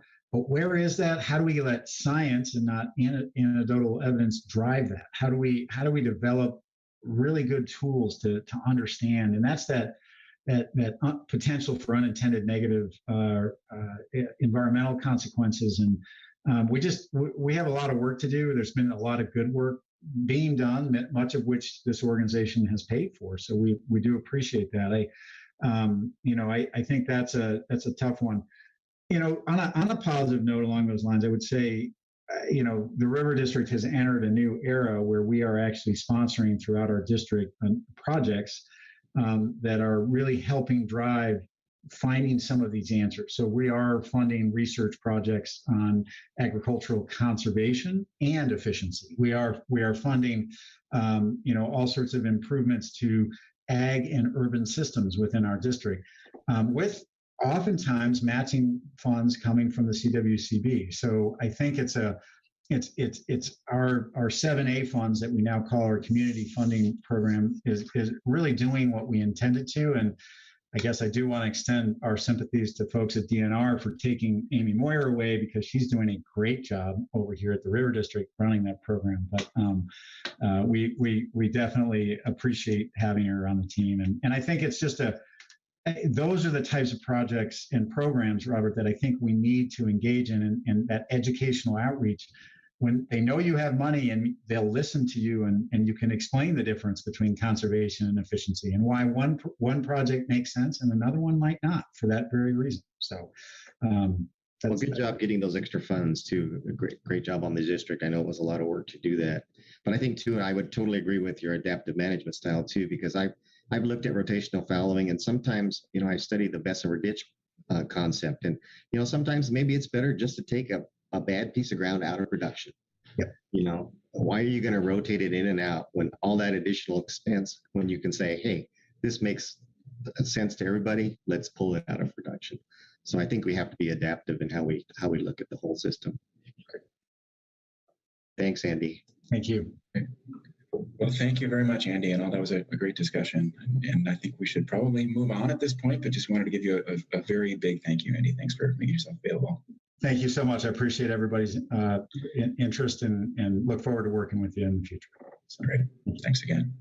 And with that, we do have a break on the calendar. We're a little behind schedule, so I wanted to see if we could shorten that to about 5 minutes. I've got 3:05, if we could be back at about 3:10, and then we'll pick up again, go into full workshop mode, dive into more details of the decision-making roadmap, talk through some of those questions that we had posed to you in the email when we sent everything. And then we'll dive back into the tools as well that we talked about and get to the board discussion. Sounds good. Thanks, Greg. Great. Thanks all.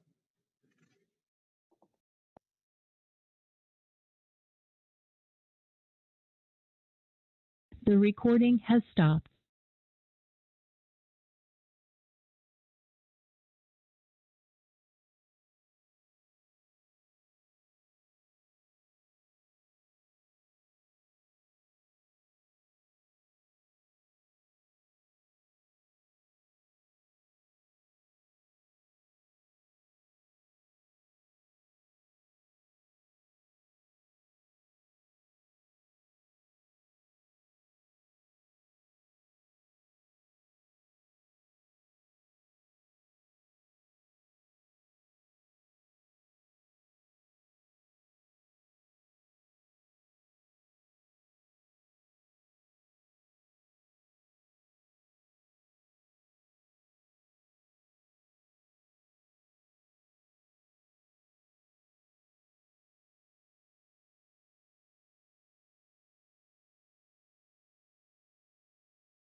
Hi, Amy. Would you prefer this slide or would you like the roadmap Word document?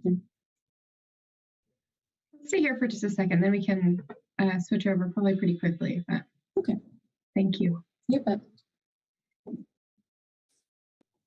Do you want to facilitate this discussion or do you want me to?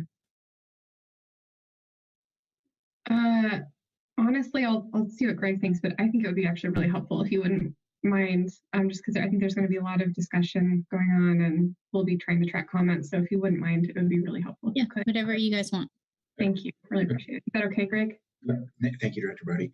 And I just want to let folks know that I got a DM from Director Schwartz who had to drop off, but hopefully will rejoin us later.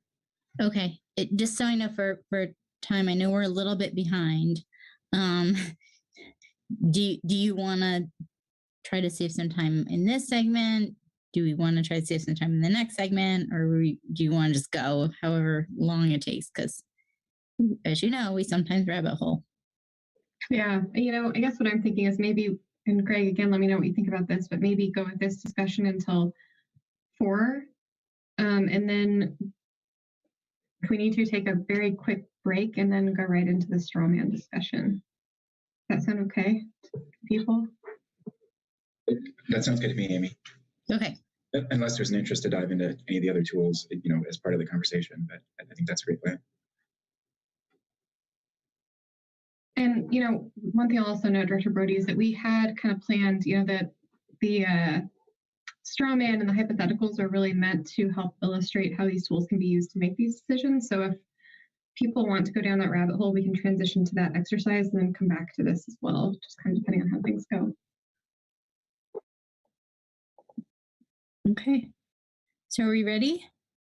This meeting is being recorded. Hey everyone, welcome back from break. I think the next item on our agenda is to have a discussion about the decision-making roadmap. I'll note we are a little bit behind. So what we were thinking is that let's have this discussion till around 4 o'clock or so, and then try to transition to the final substantive topic, which is the tabletop straw man discussion. And then we'll wrap up with next steps after that. So Amy, do you wanna, is there more you wanna present before we open it up for discussion? Yeah, I just wanted to go over a couple of quick things just by way of introduction of this revised framework, or I'm sorry, roadmap for decision making. First, I did just kind of want to put these questions up for you all to consider as we talk through the roadmap. 1, what are we missing here? 2, what additional detail might provide some clarity? And 3, the time frame. So, we just kind of penciled in timeframes here that were really meant to be open for board discussion, and we really wanted to get some input on that. So, want to make sure that we have the right time targets and everything like that. So those are kind of the questions that we're hoping to get some input on. And Angie, if you could go ahead and shift us over to the roadmap, the decision-making roadmap. And I just wanted to, again, offer a few kind of introductory thoughts about this. First, the intention of this roadmap is really to be a pretty high-level tool to help guide the board, to help guide you all in your decision-making process. It's not meant to capture every detail about how you would go about making each of these determinations, but there are a lot of tools that we have available, that one of which we'll go over in just a little bit, that are designed to help you fill in those details, to help you see how monitoring and verification would look, for example, for various types of projects. So we're going to walk through those exercises in a little bit. And one way you could think of them is actually a concrete framework, to borrow Andy's phrase, of what this would actually look like in practice. So we're going to see that in a little bit, and that's kind of designed to be the tabletop exercise where we're looking at hypothetical projects and putting them through a particular program design for monitoring and verification and environmental consideration. So just want you all to have that kind of in the backs of your mind as we walk through this, that there are additional tools available to help you look at each of these questions. And we'll begin talking about those this afternoon. And then one just quick note on sequencing, the achievability, worthwhile, advisable, kind of that sequencing. we've heard a lot about proportionality and equity from Andy, and it's, I think, top of mind for a lot of people. And there are also open remaining questions about anti-speculation and how that fits into this. And I just kind of wanted to highlight that we've penciled those particular questions in to begin analysis in that worthwhile for Colorado part, well, that's something we can talk about. But we noted a couple upcoming things that are happening that will provide the board with a bit more information for that analysis, including getting more IVCC input on proportionality in October, and also giving the board an opportunity to review and respond to the anti-speculation workgroup report coming out. So we kind of thought it would be good to have those resources available once we start that work or that analysis. And meanwhile, we could work through kind of the nuts and bolts in this achievability part. What would monitoring and verification look like? What would environmental or tracking of environmental benefits and impacts look like, and that kind of thing. So I just wanted to give those kind of preliminary notes about how we've been thinking about this. And one additional update I wanted to provide is the funding element here. You'll notice that we have changed that to TBD pending federal infrastructure bill. And I just kind of wanted to preview for you all. I'm sure you've heard about the huge infrastructure bill moving through Congress now. It does have $25 million in it for Upper Basin DCP implementation. It also has literally billions of more money in other pots that might be potentially tapped into for a potential demand management program. So suffice it to say, there are a lot of things that could happen. We all know that the political process is uncertain. So TBD on where that goes, but it is possible that there will be this big pot of federal funds available that could cover the expenses of a demand management program should there be one set up. So what we're proposing at this time is just to put a little pause on the funding discussion. We'll certainly circle back to it, but we can provide a full briefing to you once that federal infrastructure bill is finalized and kind of reassess the lay of the land at that time. So that's the reason for putting TBD in terms of funding. So with that, I think, Greg, unless I'm missing anything I should have said, maybe we can go ahead and invite some board discussion, if that's okay. Sounds good. Thanks, Amy. So who wants to kick things off? Director Hawkins. Thank you. I have some specific input, but I want to ask a question first, lest you have already thought about this. So looking at this roadmap, what would it look like in September and November for us? What else would the board expect to receive? What additional analysis? How would this be framed up either in future board meetings or workshops? Yeah, that's a good question. So in terms of just starting with monitoring, verification, and environmental considerations, what we are planning to give you today and preview today is this tabletop kind of straw man, I'm going to say concrete framework again, that shows you how those could actually work on the ground for hypothetical projects running through, a straw man program. So that is kind of in the immediate next steps. Those are the resources that we're planning to provide you for monitoring, verification, environmental considerations that we'll walk through today. Education and outreach, we actually have a similar document that's essentially a proposed, education outreach plan, engagement plan for a demand management program that you all can look at and tear apart or offer feedback on or whatever. And those are all designed, I think, to help you all consider, is it achievable? Is it technically achievable to do this? Do we have the tools available to do it in the way that we would want to? So in terms of that achievability question, those are the resources that we are working on going through and we'll be providing you. The funding part, again, I think we'll provide additional updates on that federal infrastructure bill and we can kind of go from there in terms of that. As far as the worthwhile for Colorado consideration, I think, we will be providing additional input from IBCC on the proportionality consideration. I think the hope is that they can kind of tie up their thoughts on all of that and provide it to you. And additionally, that anti-speculation workgroup report that might help also inform, in terms of protections against anti-speculation, what might be available. So those are some of the additional resources that that we have, that we are presenting to you today, and will come in the future. So that's helpful.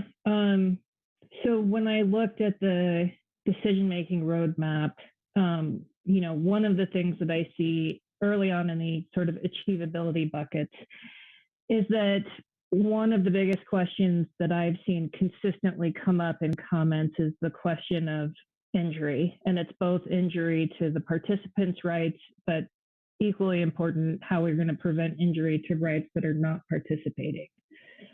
I don't know that just looking at technical feasibility of monitoring and verification quite gets us there. And so I think that it is time for the board to take up some of the law and policy questions, most notably under which authority in the state that we would run this program, because I think that's really going to dictate quite a bit in program design and in one of the key questions that I'm hearing about injury. So I think that for us to reasonably start moving forward, we need to answer some of those hard questions.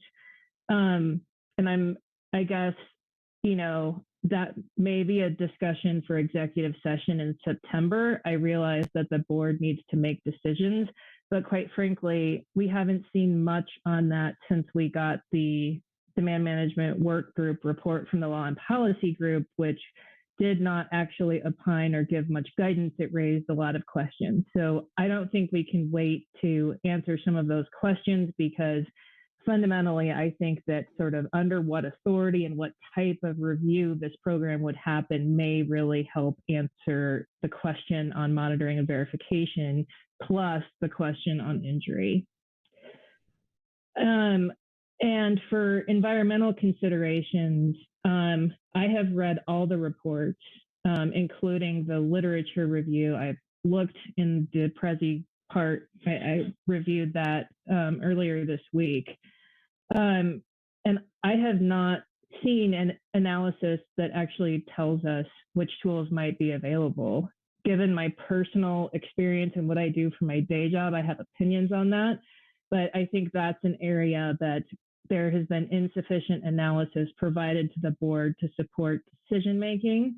And so that is an area that I think we need to understand how we're going to support decision making, especially given that the literature review showed that there aren't a lot of examples where these programs have incorporated those benefits. I think we might need to start looking at tools that we've used in the state of Colorado to see if they're sufficient to monitor and track both environmental impacts and benefits, which may very well mean having our in-stream flow program staff, having the Water Trust and other entities that have worked in this space help advise us on whether we can do this. I will stop there. I may have further comments. Okay, Rachel. Go ahead, Amy. A couple of notes. One is that one additional resource that I should have mentioned earlier is that there will be an executive session briefing at the September board meeting that I believe will address some of the issues you've raised. So that is on deck. In addition, I think, in terms of the environmental considerations and the tools available, one thing we have tried to do, and we'll kind of go over in this exercise that we have coming up, is actually looking at how we can pull in those existing tools and the existing information on how to encourage environmental benefits or encourage projects with environmental benefits, and what a process for that would actually look like, pulling in all those existing tools. There was, I know the work group identified, the environmental considerations work group identified a list of tools that could be used to identify potential environmental benefits and impacts, and those are kind of embedded into this process part that we're going to be talking through this afternoon as well. So hopefully that'll be a little bit helpful in terms of looking at that part of it. Thanks, Amy. Other questions or feedback for Amy and Greg and team on the roadmap?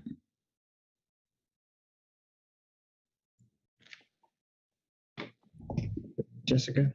Yeah, please. So, Amy, on the achievability for monitoring and verification, I mean, if you ask me today, I say, yes, we could do it on the South Platte, but that's because we have a lot of the measuring devices and everything. I mean, we're so over appropriated. On the West Slope, I have a question, and I think I've heard comments in the past that we need to have some of that stuff installed. It's not there now, but so how do we take that into account on deciding this achievability for this? Is it achievability now, or is it we can do it? We just need more measuring devices, and we need, need more infrastructure to do it. Yeah, I think that's a really great question as well, and something we actually just talked with our consultant team about this morning in preparing for this workshop. As they kind of walk through the various, elements of this kind of framework for monitoring verification, I think that they will be, and maybe I'll just make a note for Angie here, noting where there might be additional infrastructure needs to actually make that work. So that is part of the analysis. It's something we've been thinking about and can point that out as we go through. Yeah, some of these might not be an easy yes, no. It may be a yes, if, or yes, when.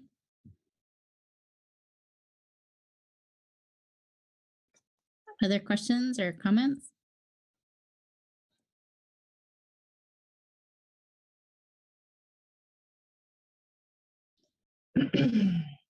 Director Brown? Thanks.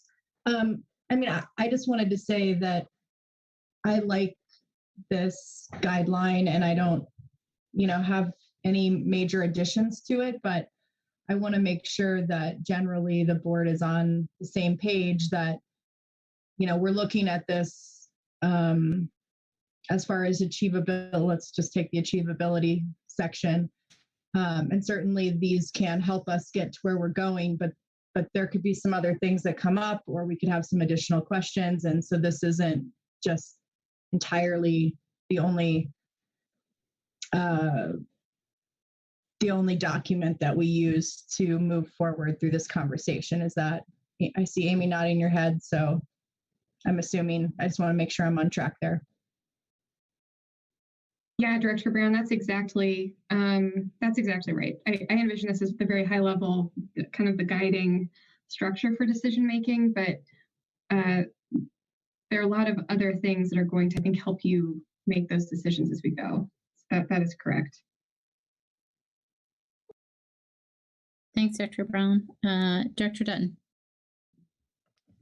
Thanks, Director Brody. I had noted this to staff, but just for the rest of the board, I too really like this document and the layout here. I think it makes a lot of sense and is really helpful. I would like to see us add under monitoring and verification the ability to make sure that we can get the water through the system, because it looks to me like, we have on there producing water, measuring return flows, all those things, but actually moving it to a reservoir, I think is going to be important. And so it seems like, especially if we're talking about a tabletop exercise, it would be analyzing which gauges would be used and how we would be able to track conserved consumptive use so that we can be sure that we get to count it all. I think the other thing I feel like would be helpful is under the time frame column. I would like to see a little bit more detail about kind of what these dates mean, just so the layperson could pick up this document. And is that date saying we're going to start looking at this on November 21st, or 2021, we're going to make a decision in November? And so I think it would be helpful to kind of set a range of dates and say that, we will begin taking up this topic around this time, and we anticipate making a decision or bringing this topic to conclusion around a certain time, with the understanding that we can always adjust it, but at least having some goals that we're going to start talking about this in November, and we hopefully will wrap it up in May of 2022 or something like that. Yeah, and Director Dutton, that makes complete sense to me. And just to let you know, I think our thought process in putting these dates in was, from a staff perspective, that's when we anticipate you all having the resources that we're aware of that you would need to start considering that issue. So it might very well be that you get a lot of, you review the anti-speculation report, the additional input from ABCC, and the impression is, oh, we're going to need, this is not going to happen in November, we need more time. So that's perfectly fine. And I intended for these to just kind of be starting point type of placeholder dates. So we could certainly adjust that and say maybe analysis beginning in, November, if that would be a bit more comfortable and track the reality a bit more. Right. I think that would be helpful just to kind of say, what do we mean by that date? Thank you. Director Felt? Amy, I had a question on the funding block here under achievability. And I guess I want to be clear, are we talking about funding for the program in perpetuity, or are we talking about funding for developing the program? That's a good question, Director Felt. And I think there are a lot of things that are tied up in funding. One is paying for the actual water, and one is establishing the program and the ongoing kind of maintenance of the program. And I think all of those things are included within funding. And I think one idea is that once the federal infrastructure bill is nearing or at the finish line, we could kind of say, provide more information to you on here are the pots of money available, and here's specifically what we might be able to use them for. So, maybe there are some funds that can really only be used to support, payment that the program would be providing to participants. Maybe other pots of money could be used for the other parts of it. So I think that's all part of it, because at the end of the day, it will be helpful to have an understanding of how much all of it will cost. So, if it's helpful, we can probably spell that out more in that funding element and say, this includes administration of the program or something like that, as well as participant payments, if it would be helpful to have additional clarity there. Well,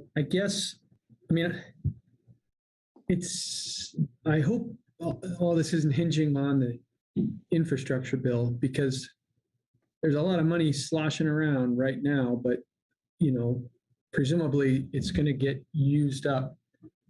And I guess I really wonder about sort of the long-term revenue stream that funds these compensated payments over, because this program, I'm assuming if we're moving forward, we're designing something that may become a permanent part of administration of water rights on the Colorado. It seems like we need to just say, well, it's pending the infrastructure bill. That sort of feels like kind of punting a little, maybe I think there's more to the answer than that bill. And in order to make the investment, whether it's from that bill or somewhere else, I think we have to identify something that can be more reliably tied to the funding of this program. Yeah, that's a good comment, Director Felton. I guess what I'll say is it's important to remember that under the current authorization, the demand management storage agreement, there actually is, the sunsets with the DCPs, the 2007 guidelines, at the end of 2025. So we are dealing with a finite amount of time at this point. And I think, the discussion of whether and how a demand management program might fit in beyond that is a whole other big discussion. But that is not what is in front. That's not what we have the authorization for today. So it is kind of a finite period of time that we're talking about right now. Well, if I could, Madam Chair, just sure. I have raised this question that the ultimate political challenge of this may be selling it, right? The governor, or probably selling it to the people of Colorado, and that we need to spend money on this over the long term. So I am concerned about sort of I recognize that we're trying to figure out whether this will work and demonstrate that. But I do think that this needs to be a consideration is, well, how are we going to fund it over the long term? And will that be politically feasible for someone to carve out that much money out of the budget or some alternative force? This sort I've talked about offline before, but beyond a single bill coming through. Thanks. Yeah, I just wanted to mention that I should have mentioned earlier is Proposition DD, funds from Proposition DD could also be available for this. So it's just something to have in the back of your minds. But I think that you're correct in identifying there's more work to be done on the funding discussion. The federal infrastructure bill is not going to answer all the questions, but it might create additional information that will assist the conversation along. Thank you. Thanks, Director Felt. Let's go to Director Hawkins, and then we'll go to Director Trick after her. Thanks. Thinking about Director Dutton's comment about how other people could use this roadmap to follow when we'll be making decisions, I think we need to add injury prevention in. I would suggest that we do it under monitoring and verification, but I think that that's an issue that people are going to want to know when we're going to address it. I suggest that we do it immediately.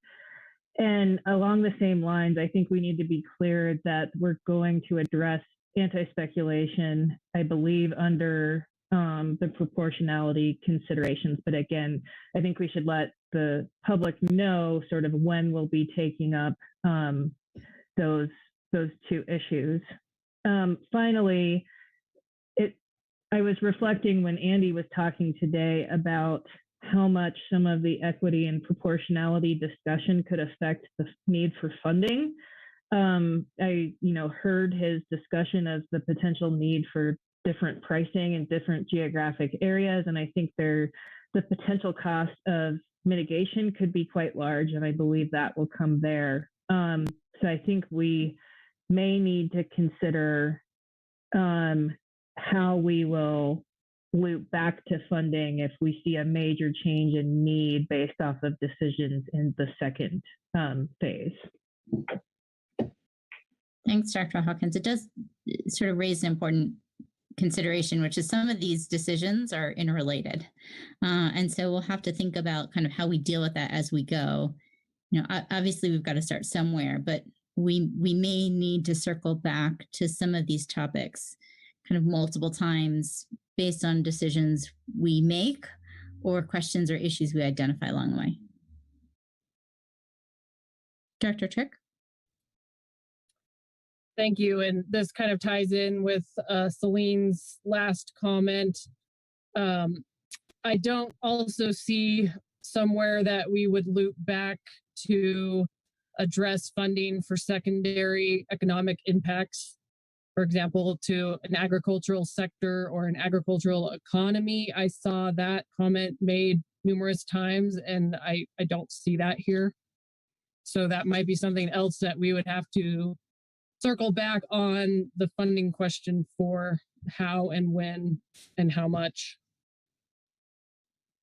Thanks, Director Trick. And I did just want to clarify that we had envisioned that discussion happening in the context of the proportionality considerations under the worthwhile analysis and looking at what mechanisms might be available to ensure that. But you're exactly right that that's going to impact how much this is going to cost. So that funding question is really responsive to other things in the framework. And even though I think it is in some ways, an achievability, like can we get this money that we need to set up this program, it is directly responsive to other things. So I think it's a great point that something we'll need to circle back on.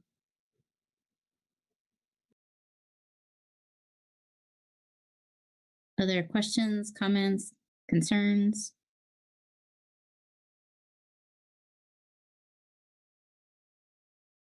Director Felt? I guess a question that I have too on the environmental considerations. I certainly understand trying to identify the impacts and avoid negative impacts wherever possible, although recognizing that there may be environmental impacts to the alternative as well that are unavoidable. And I guess I recognize too that, I mean, I've spent a lot of time in my life working on potential benefits and how do you forge win-wins and, additional non-consumptive benefits, let's say, in particular. But I wonder where that sort of ranks for people compared to some of these really foundational things like, sort of this monitoring and verification. Can it even be done? Can it be delivered? Can it be shepherded to where it needs to go? And funding questions. I just kind of wonder, do people view a net environmental benefit, I guess, as a fundamental requirement of a successful program, or is it a little more of icing on the cake kind of feeling? I'm asking. Are you looking for us to answer that, or are you identifying that as something that we should think about when we get to the topic of environmental considerations? Well, if the answer is already baked in, then I'd sort of like to know. But if it's not, then I guess I'm trying to understand where this may rank in terms of go, no go. If other things are solved, but this one's sort of murky or even has maybe a net negative, does that mean we shouldn't do it? And just how we look at that. So maybe it's not an answerable question today, Madam Chair, but it is something that I've been kind of wondering about in terms of the prioritization, like what I talked about with Andy earlier. Where's the line where you say, well, this is good enough to do it? So, Amy and Greg, I see that we have that identified as something to consider, assess net benefit or impact. How would you like to propose that we address this threshold question? Yeah, it's a good question. And I guess what I would propose is that we maybe, I think ultimately that is a question that will beg more board discussion. But part of this kind of straw man exercise is going to be to talk through exactly how environmental benefits could be identified and tracked in a program, and what may need to be done, or what tools already have in place to do that. How an application process, for example, could help facilitate getting information that we would need to look at that. So, of course, I think that there will be an open question based on that in terms of to what extent does the board, would it be desired that a program incentivize projects with environmental benefits? So I think that is a conversation that you all may want to have at some point, but we are going to be presenting on the tools that would at least make you able to track the benefits and impacts. So hopefully that can shed some light on that discussion. I think just to add to that, I think this again brings up an important theme that I think we'll have to think about throughout, which is what are the must-haves and what are the like-to-haves. Andy threw out a lot of great ideas, and I think we'll have to constantly check ourselves as we go to make sure we're focusing first on the must-haves, and then if we can get to a framework that at least addresses the must-haves, then perhaps we can think about what are the like-to-haves that we really want to see, but may not be quite at that level of this is a go, no go type of factor. I guess another way to phrase what I'm trying to get at is that net environmental benefits would be a great offset to the cost, right? When you look at that sort of political presentation that someone's going to have to make, presumably, about spending the money, it might not be an adequate response to injuries that are sustained, that are unavoidable, let's say. That might not be good enough in someone's mind as a trade-off. So if that makes sense, the benefits or the impacts on the environmental level may or may not.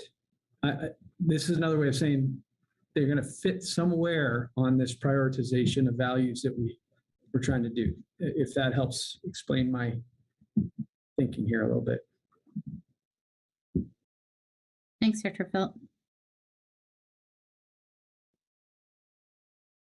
Are there questions, comments, or are directors comfortable with kind of the big picture roadmap of where we'll be heading?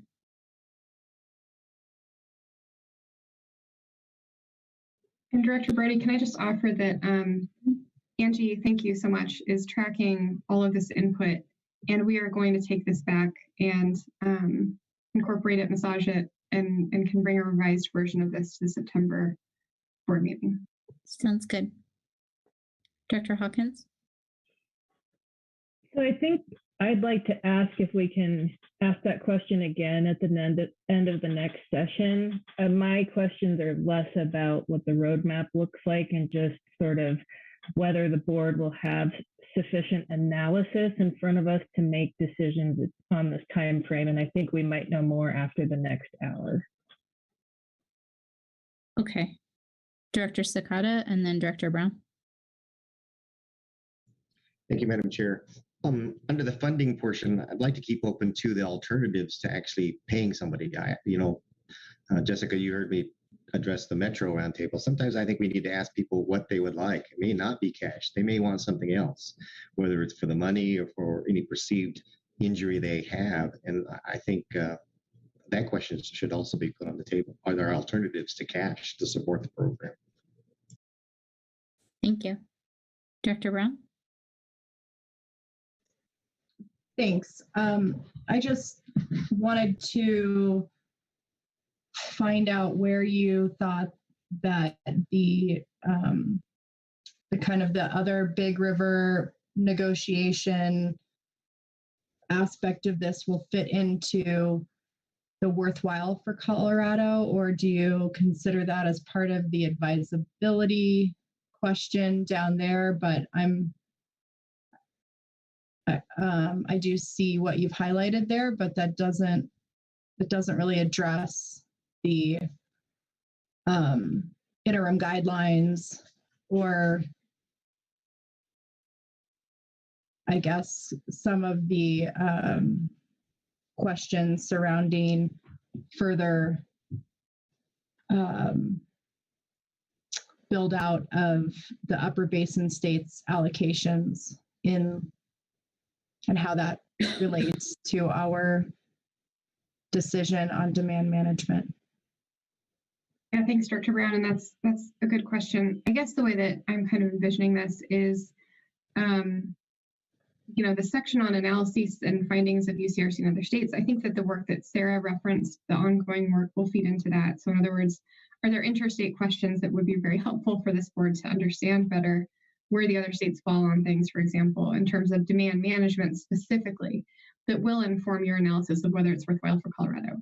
Can we get the water? Oh, sorry. What was that? Nope. I just said, okay, thank you. Okay. And then my dog made a weird noise, sorry. Yeah. So, questions I think about getting the water to Powell, for example, what are the big issues the other states are identifying, and what's identified in that UCRC investigation. I think that kind of stuff, a lot of it does speak to this worthwhile question. So we can provide that information as it comes in. But I think that to the bigger question of where does this fit within the broader Colorado River strategy in terms of the negotiation process for the post-2026 operations and that kind of thing, I am envisioning that falling into the advisable box, partly because I think that is a little bit more time sensitive, or not time sensitive, but things could evolve, right, between now and when the board might be ready to make that determination. So I think that decision needs to be made based on the current context in the Colorado Basin, if that makes sense. Hopefully that answered the question. It did, thanks. Okay. I do think that we could call that out with a bit more specificity in those two respective boxes, though, just to make that a little bit clearer. Great, thank you. So, Amy and Greg, if you're okay with this, why don't we switch gears per Director Hawkins' suggestion and go to our next topic, the tabletop strawman discussion, and then we can circle back as part of our next steps wrap-up discussion, if that's okay. That sounds great to me, and I will go ahead and introduce Michelle Garrison, who is going to introduce this exercise. Great, thank you. Oh, sorry, I think double unmute. So we're going to take you through some exercises today, mostly on paper, but in preparation for maybe some more tabletops that look a little different. And we have several pieces that hopefully we can get to today. I know time's getting a little short, but we'll do our best.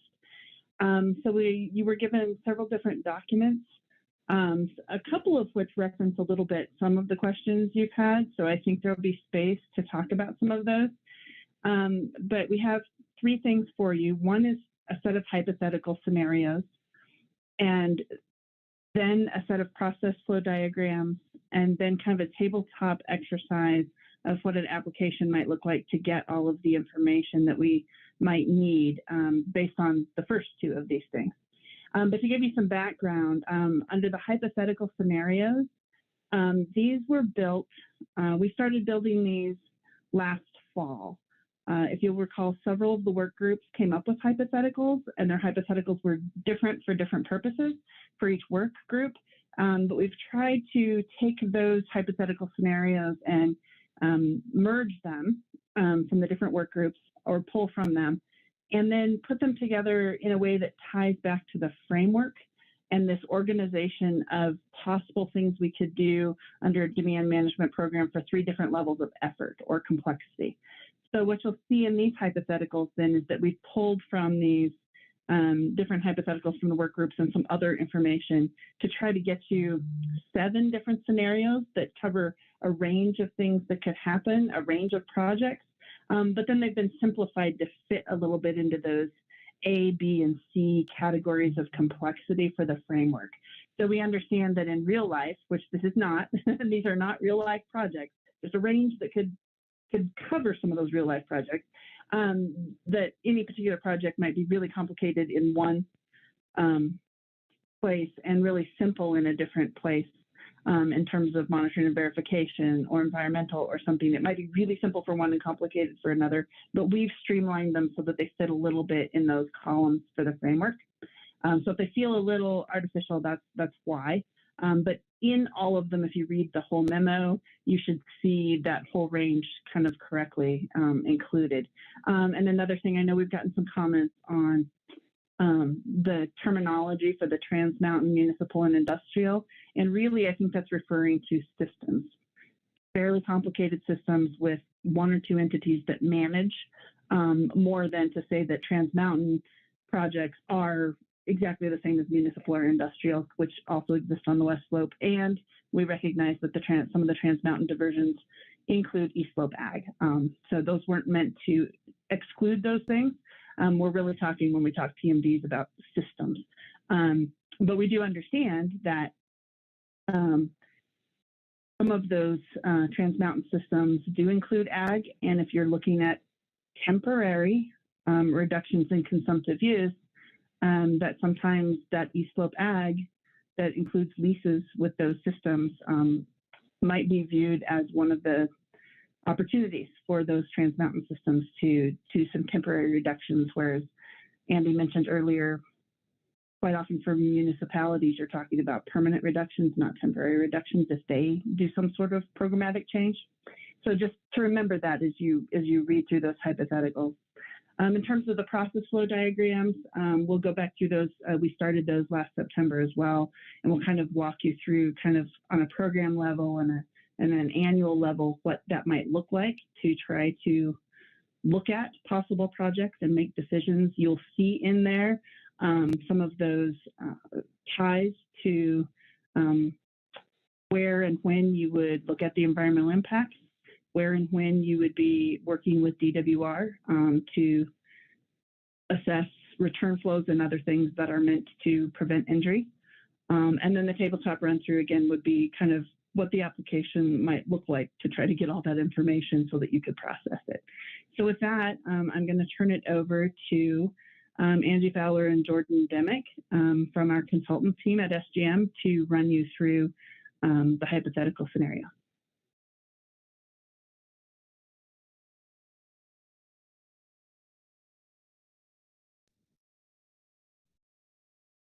Thank you very much, Michelle. Can everyone hear me? Yep, loud and clear, Jordan. Okay, thanks, Greg. Michelle, thanks for the great introduction. We kind of hit a lot of the points that I was going to mention. A couple things in addition. We really saw in the literature review over and over the kind of what Andy mentioned earlier, that every project is unique and that there's sometimes tie-overs and similarities between projects. There is not a one-size-fits-all. And so as we prepared this memo, as Michelle said, we worked with what the work groups had prepared. We worked with the consultant team and basically tried to, as much as possible, kind of invent a hypothetical project that would have all level A or all level B or all level C considerations kind of across all work group areas, knowing that no real project has that, but it could help inform the discussion on achievability and how would you go about vetting some of the considerations and what do we include kind of in that hierarchy of prioritizing what values do we move forward with. And then also to that, we really saw in the literature review that the literature for previous programs that are like a demand management program were pretty silent on environmental considerations and really acknowledge that if something were to happen long term, there should be studies that look at the impacts and try to consider what would happen. And so what we've tried to do here is craft based on the board's discussions at various board meetings, and the work group was to pull in pieces we heard that are important to frame the rest of the pieces. So Angie, if you would go to page 3, we're not going to have enough time to really go into details. So I'm just kind of going to do a high level. For agricultural, this is a monitoring verification work group did. They had photos. This isn't even in Colorado. It's just a picture to kind of help represent an idea we had. And so for that level B, this is scenario 2 under the ag hypothetical scenarios. We basically said, okay, medium complexity, we've got, this field, and we want to do a split season fallow of 50 acres of hay grass on an upland bench. So you can see that's that orange polygon, and a portion of that we're going to do a split season fallow for this hypothetical scenario. And then looking at this photo, well, we've got irrigated fields below it, between it and the river.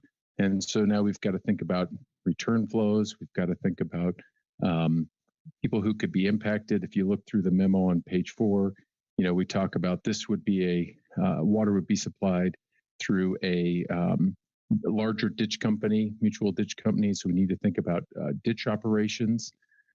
Here we put some bullet points on environmental setting and consideration. So those return flows are relied upon by downstream users. Specific to stream flow, there is a decreed in-stream flow right significantly downstream, more than 20 miles away.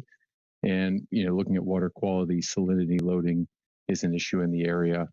Immediate wetlands, and there's nothing that's been identified as a threatened or endangered species or state species of concern.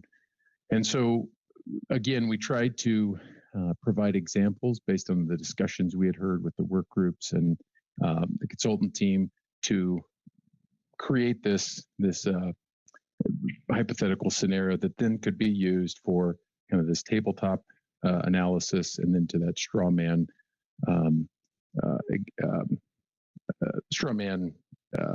analysis. And so, Angie, if you would go to page 10. So similarly, the hypothetical scenarios, we had ag scenarios, then we had, as Michelle said, those kind of municipal, trans-mountain, industrial system scenarios. And so for this one, this would be a foregone delivery of West Slope Reservoir storage amounts that were historically used on the Front Range on the East Slope.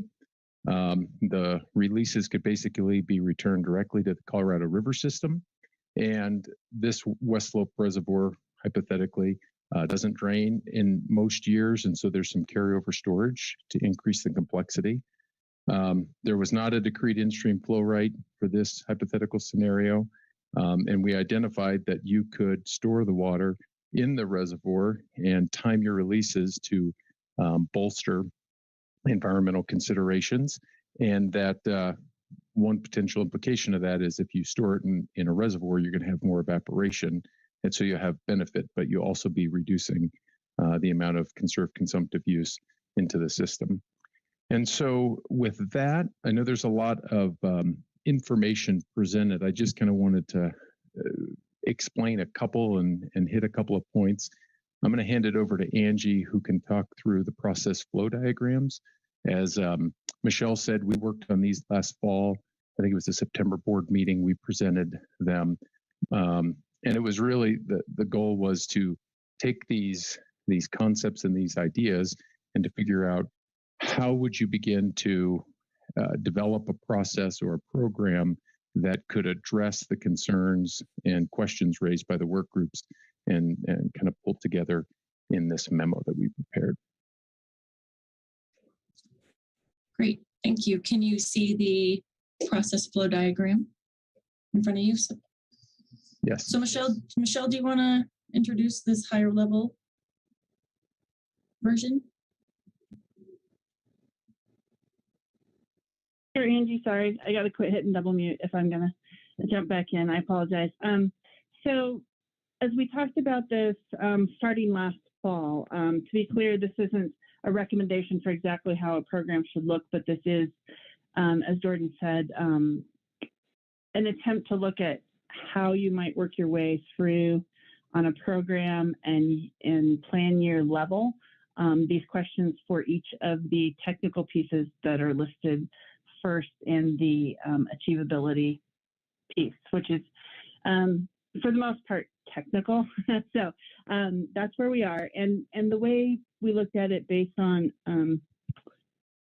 some of the information from the work groups and some of the way that other similar things have worked in Colorado, like substitute water supply plans, as well as some other programs in other parts of the West.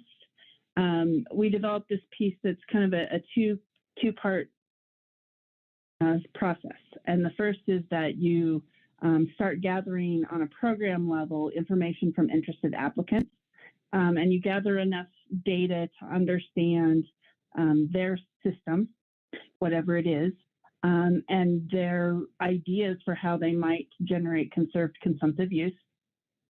And you look at whether or not you think that would actually work and provide conserved consumptive use. And if so, then you accept that into a program, and then every year you would go into some really detailed analysis of what it might look like for each year. And so on the right-hand side, then you see some of the more detailed things, and then Angie will walk through an even more detailed one. But for every year to look at exactly what do they want to do, understanding their water rights, understanding where they sit in the system, the importance of return flows, what that could mean to environmental impacts, and what it might take in terms of funding and the economic impacts. To look at what you might do for a particular year, how much conserved consumptive use they might try to generate, and what are the other factors you'd have to take into consideration. At the bottom, you will see that piece of coordinating with Division of Water Resources. In particular, on this slide, injury prevention is on there in terms of monitoring bypass diversions, ditch loss, and return flows, so that you can try to be tracking that. And I think also there was this feeling that if you're tracking it at that level, that should help with some of the information you need in terms of starting to track the environmental impacts. That's not looking at possibilities for environmental benefits, which I think is another piece of the process, but certainly to look at the non-injury pieces down at that plan year operation box. And then to see is what they're planning to do for that year going to work. If not, go back to the applicant and talk to them. If so, then work on how you're going to quantify that consumptive use, how you're going to compensate, and then how that water might make it to a reservoir. So that's kind of high level. And then Angie's going to walk through kind of all the details of what we think it would look like to try to look at these pieces for monitoring and verification, environmental and funding and economics. So Angie, I'll give it back to you. Sounds great. Thanks, Michelle. And so I'm hoping that there's a lot of some nuggets here that Andy also mentioned related to their work. You know, this feedback loop, I think, is so important, you know, regarding a potential applicant to be accepted. You know, that there's that conversation piece that I think is so important. And it's pretty similar to a lot of the other mechanisms that we have for funding within the state. So it's nice to see the crossover. So I'm going to go over an application on a program year and a plan year for a specific type of project. And this exercise is going to be focused on the Trans Mountain municipal and industrial type of application or project.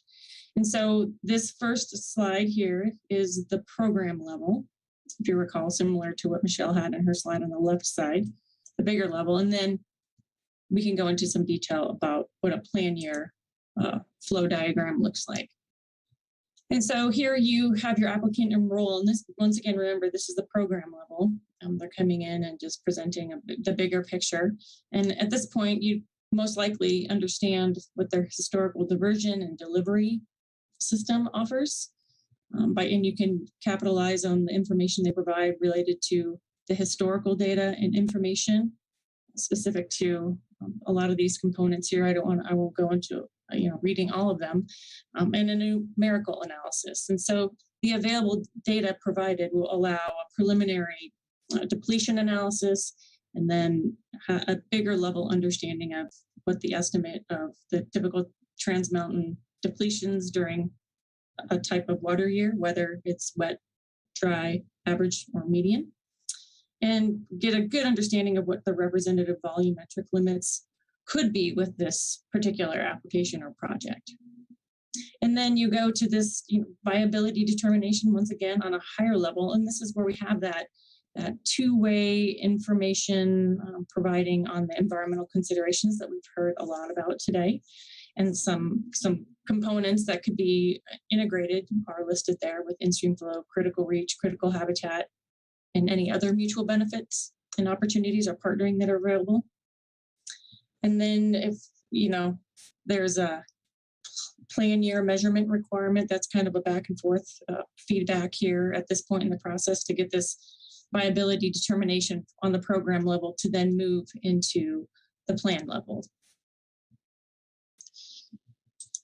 And so the plan year requirements, really, you can see here at the top, we've heard a lot about this, the measurement requirements that are provided or informed by this particular application. And there's 5 categories down here that really target this measurement requirement question. And so you can look at the river diversions, the foregone bypass diversions, the reservoir releases, the ditch or pipeline delivery components. Maybe there's a collection system or a tunnel component regarding this project. And then get to a quantification on a system-wide operations to verify that conserved consumptive use. And so you can see the variability of the type of applications that could be considered here.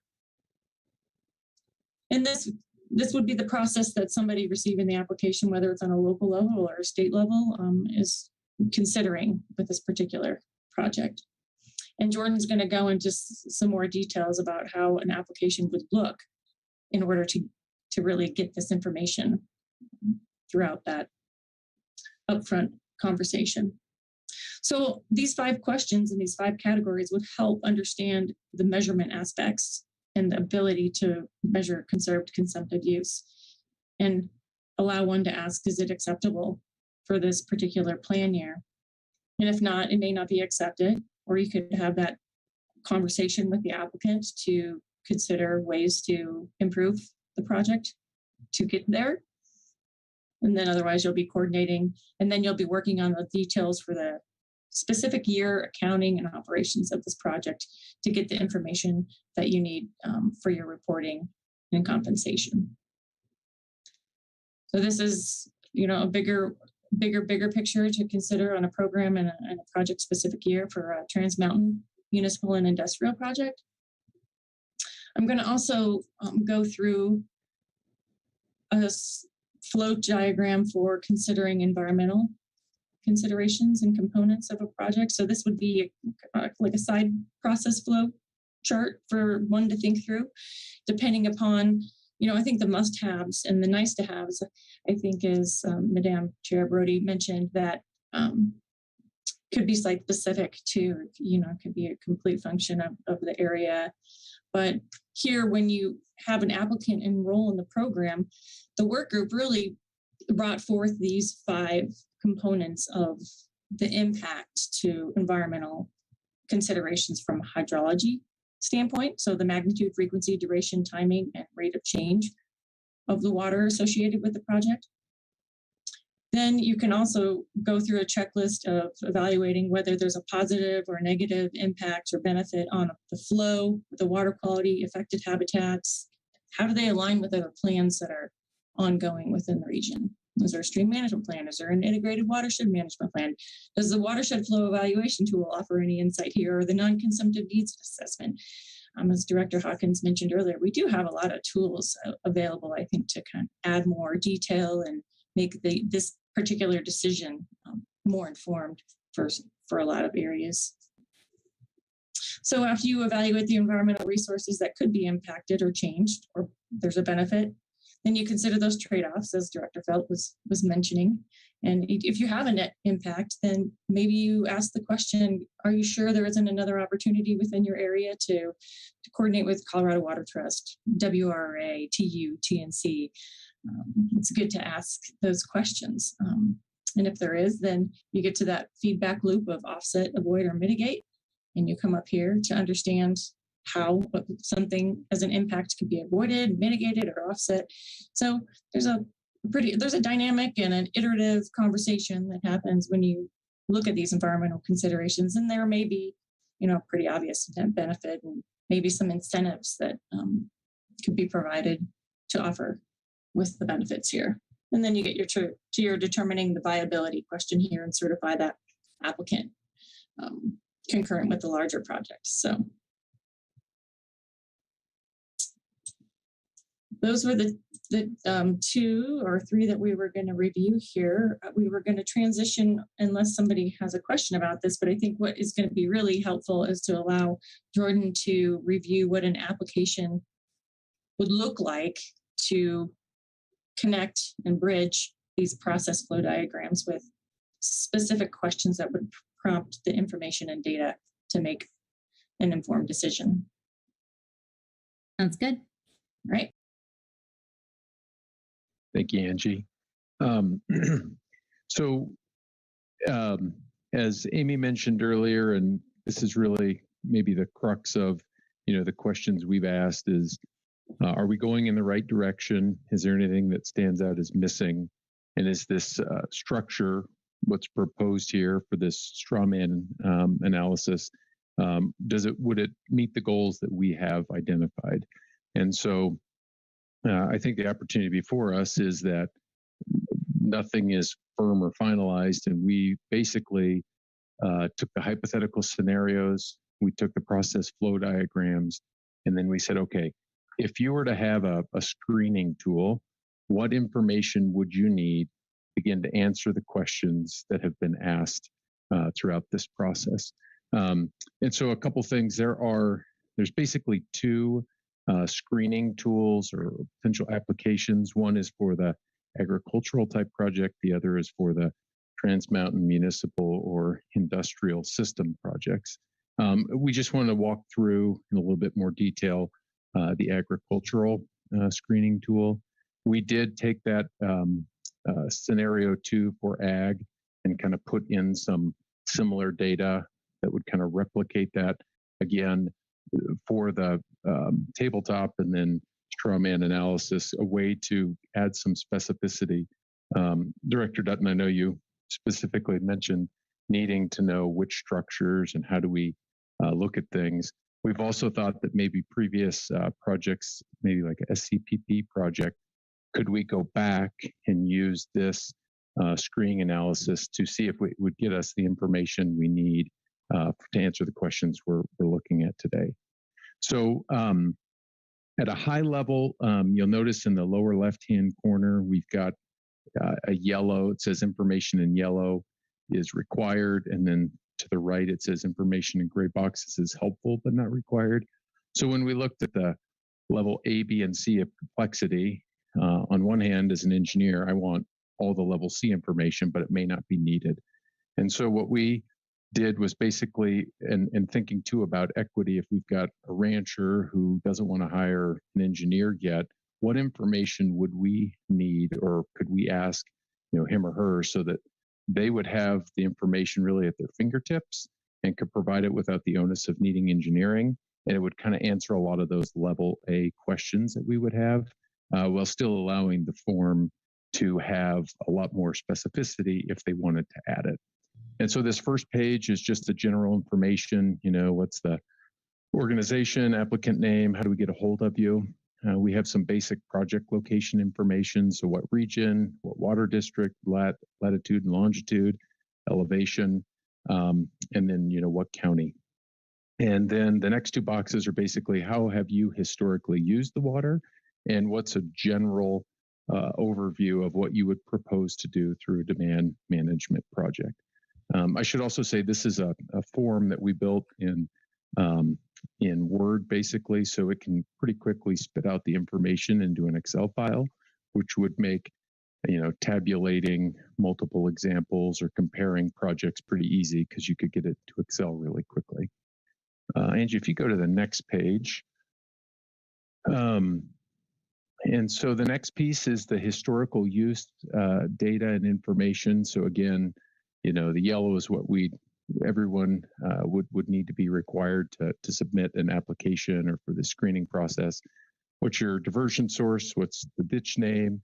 What is the WDID? What's your structure? And then what is the description of the water rights owned or leased? And so you could provide some specificity there. In the literature review, we saw a lot of discussion that ditch governance was really important, and whether it was singularly owned or a mutual ditch company, as well as historical ditch operations when they operate, if there's special agreements. And so those are, again, boxes we'd like to have information for to answer some of the questions, but not necessarily required maybe that initial phase. Length of the ditch, historical ditch loss, and then just some general information about historical agricultural operations. There's some drop downs. Do you have an adequate supply? Is it water long, water short? How do you irrigate? And then there's opportunity to put in soil characteristics, tailwater management, general depth of the groundwater, and any other comments on historical use. Go to the next page.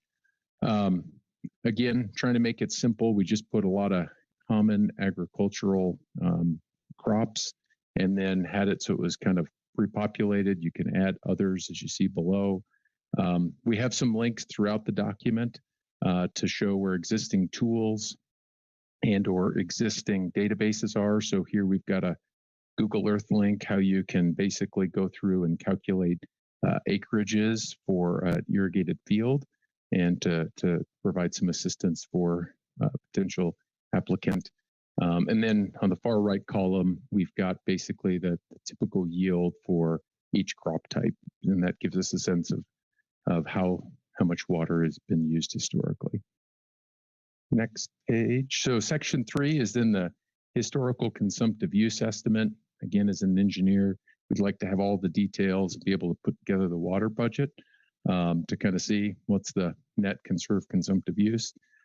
It gets really technical quickly. We have a lot of definitions. We've got some tools that are available for estimating consumptive use. And then you could provide as much information as you like, but really we're looking for what are the historical diversions on average, and felt like that was a pretty easy thing for folks to provide. If you go to the next page, so again, if you do a historical consumptive use analysis, you can say what tool, what methodology, what crop coefficients, what was your study period, and then kind of put in your min, max, and average values for historical consumptive use, and then do a % of farm headgate delivery. So as you start thinking about return flows and ditch operations, you just have some general percentages to operate with. I'll say too that it's not directly analogous, but the substitute water supply plan program, in a lot of ways, I think we could think about a potential demand management program in that light, where we're looking at temporary operations and notifying people and providing information. So some of the thoughts we had were, what's working with the SWSP process, and are there some things we could glean and maybe incorporate in a future program? Next page, Angie.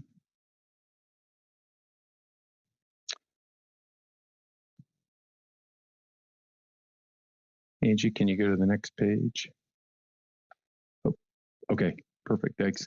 Then the next piece is, oh, sorry, I didn't see it flip. So historical return flow analysis, again, a bunch of definitions, some available tools on how you could calculate that.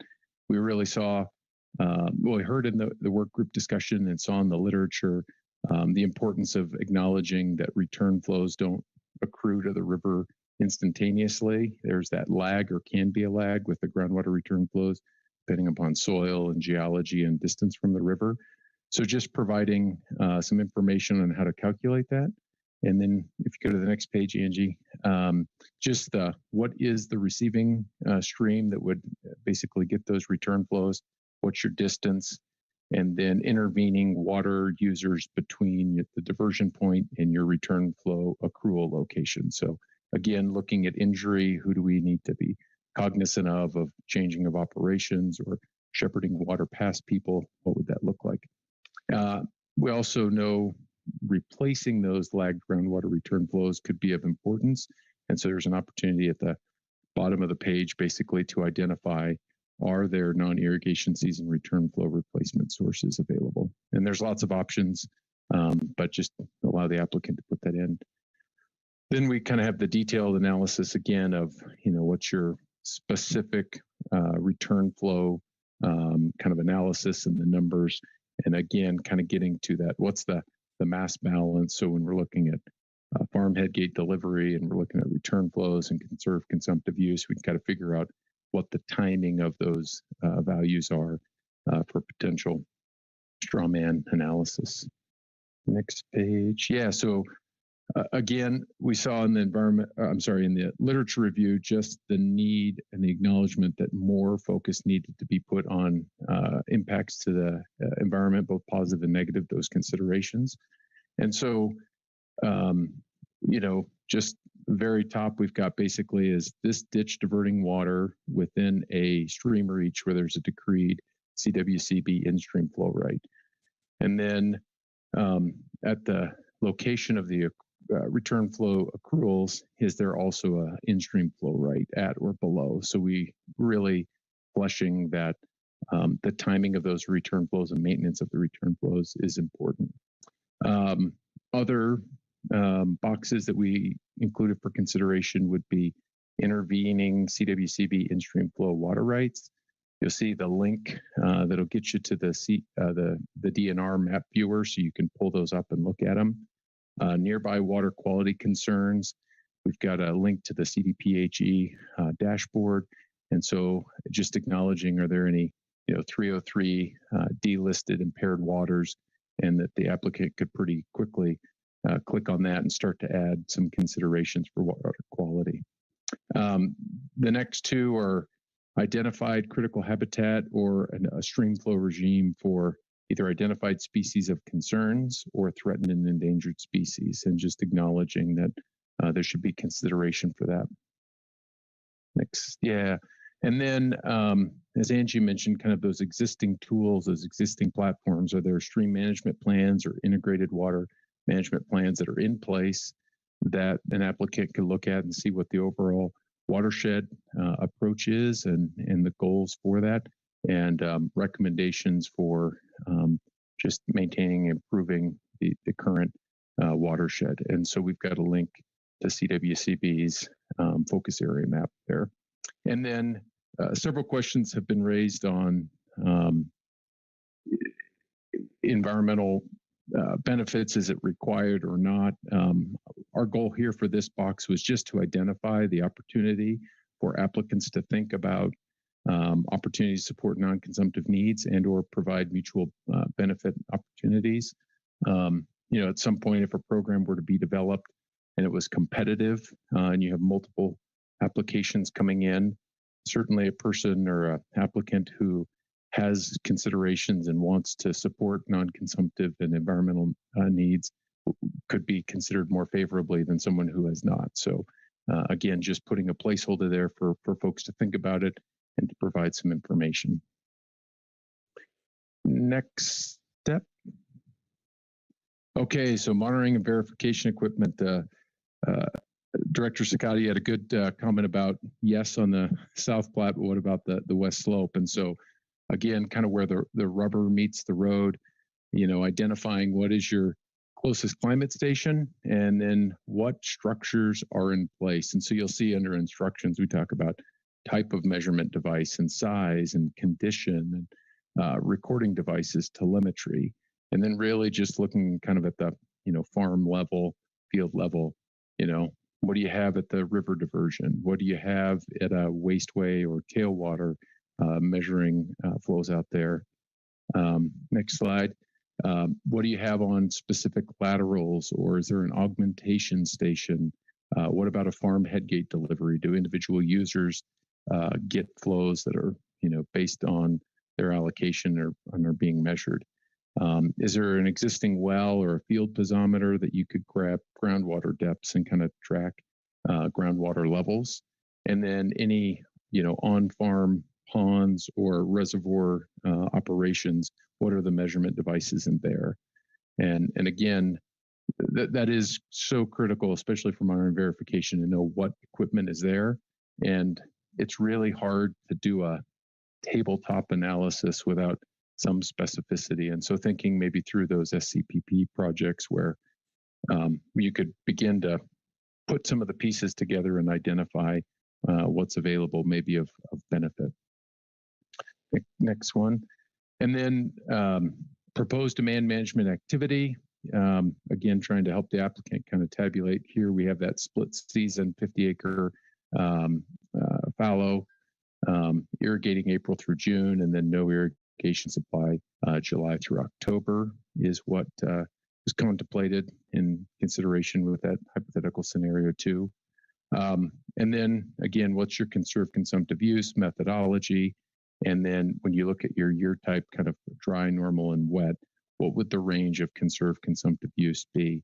I think by asking for this information, and to some extent it might be overwhelming, but when you're comparing and reviewing projects and the ability to pull this into Excel and look at things side by side, that it would allow a review process either locally or at the state level to verify numbers, make sure things make sense and that there's not errors, and also to compare as much as possible on an apples to apples basis.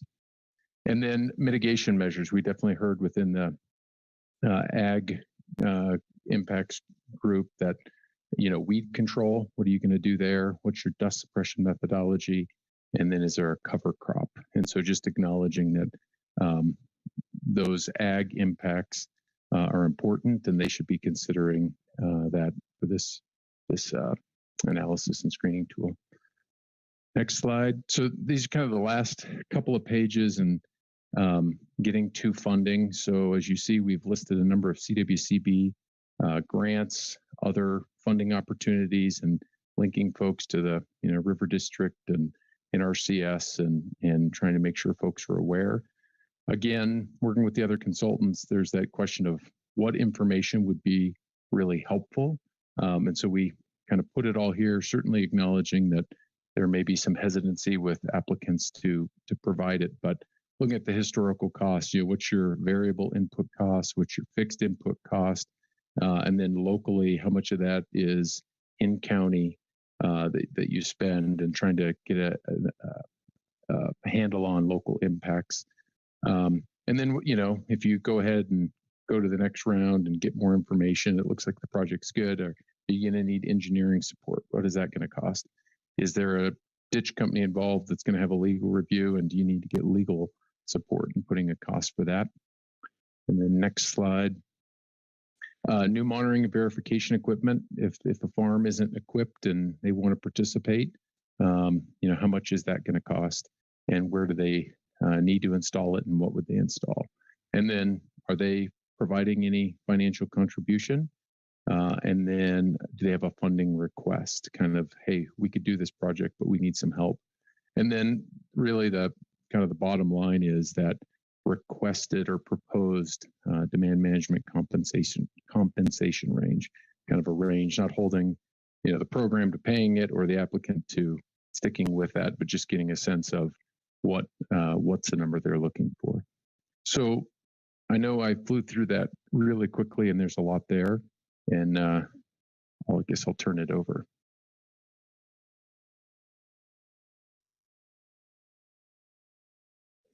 Thanks, Jordan. Oh, go ahead.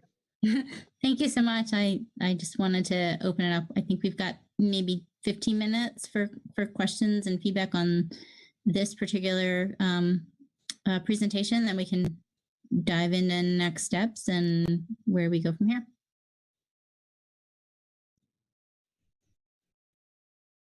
Thoughts, questions, Director Sakata? Thank you, Madam Chair. That's great. That was helpful, both the screening tool and the flow chart as well. It really opened up my eyes about the possibilities of the program. But where in this process do you see? I guess I'm being in Division 1. We're so familiar with water court process, and I hope because these things would be temporary, that there wouldn't be such scrutiny of them. But where do you see, potential objectors being a part of this whole process?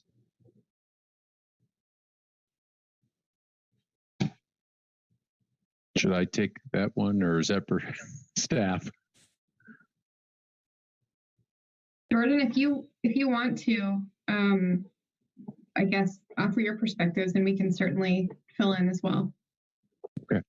Yeah, from a water resource, water rights engineer, if a program were developed similar to SWSP, there's kind of the notification process, and it seems like that works pretty well. It's a pretty quick and efficient system. So, person is interested, they want to apply, they put this together, everyone goes on notice. There's 30 or 35 days to provide comments, and then working with the Division of Water Resources to figure out if you can implement it for that year.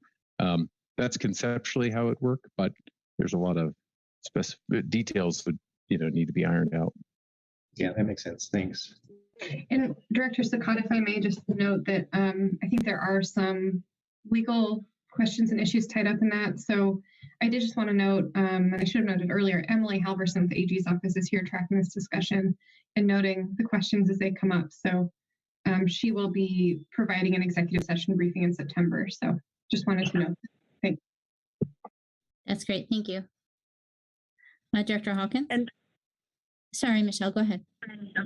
Oh, sorry. I was just going to add very briefly, I think this was a concern of the monitoring and verification work group as well, which I think Director Sakata probably spoke eloquently in that work group as well to this concern. But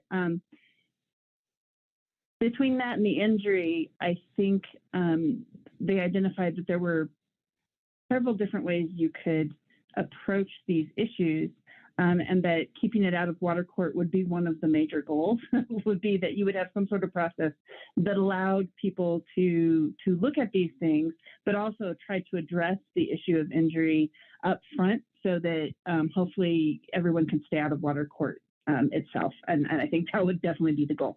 And so they kind of identified in the monitoring verification work group kind of a set of different ways you could handle it.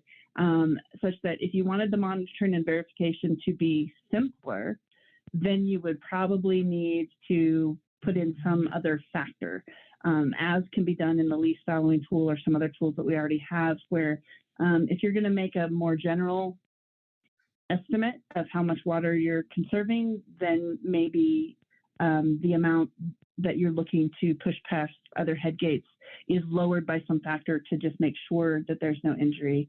Or you can move to the more complicated monitoring and verification that's meant to look at all of the different details and make sure you're trying acre foot by acre foot to make sure it's not causing injury. So I think there are a couple of different approaches, but whatever we do, we'd want to be out ahead of the injury question, as Director Hawkins said as well, in a way that allowed people to look into it and get their questions answered about how we're going to try to prevent injuries for any particular project outside of and ahead of water court.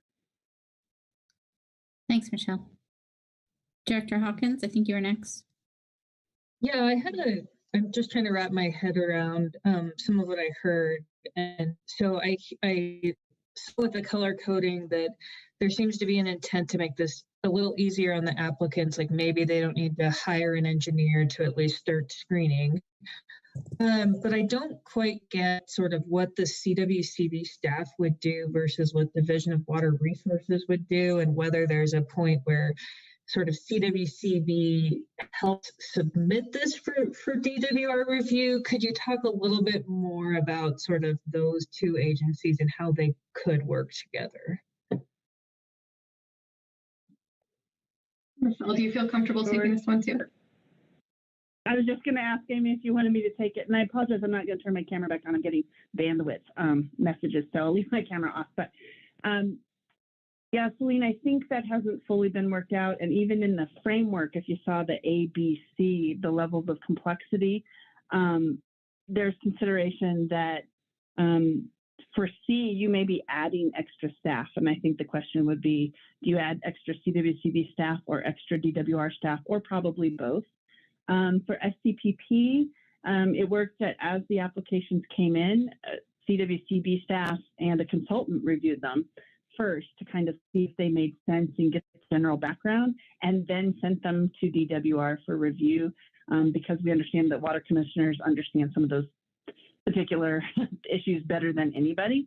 And yet, if it's a large program, we can't expect existing water commissioners to have time to review hundreds of those and do their day job. And so I think that's a discussion that needs to be had, or the option in some of the columns of perhaps hiring consultants to do part of the work and then handing it over. So I think it's an open question, but certainly I think it's that CWCB staff would take it in and do some sort of initial review and then start coordinating with DWR after they'd already made sure we had enough information. We wouldn't rely on DWR to like go into the information gathering phase, because I think they would be busy enough just reviewing the pertinent pieces the same way they would a substitute water supply plan application or something of that size.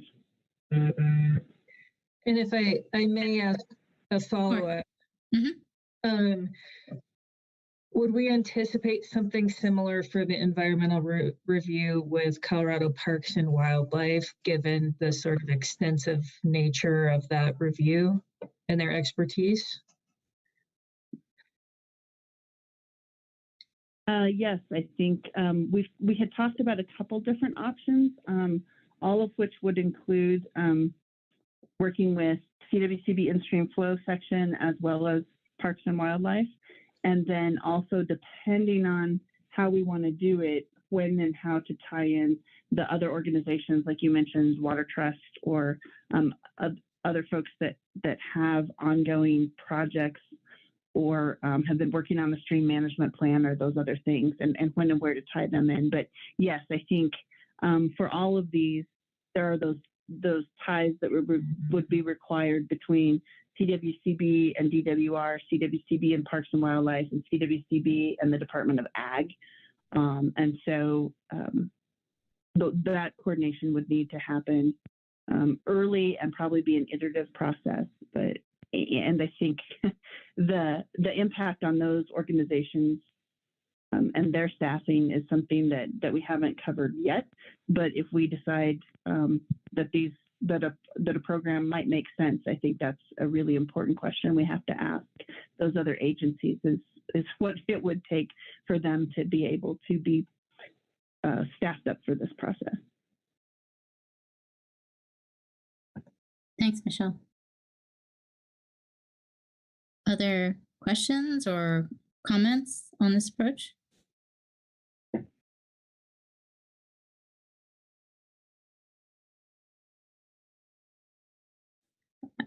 I will say, I think it's really helpful to kind of understand a little more particularly how we might go through this analysis, what this might look like from an applicant's perspective. It does seem like it's a fair amount of work, which is not surprising.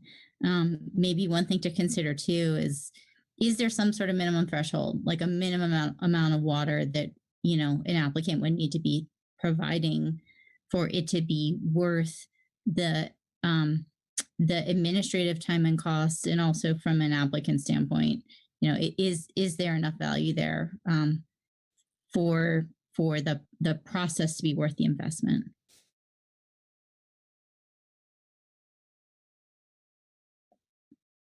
Director Brown, did you want to chime in? No, I just thought that was a great comment. Okay. Sorry, I'm having some internet troubles, so I don't have my video. All right. Anything else before we talk about next steps?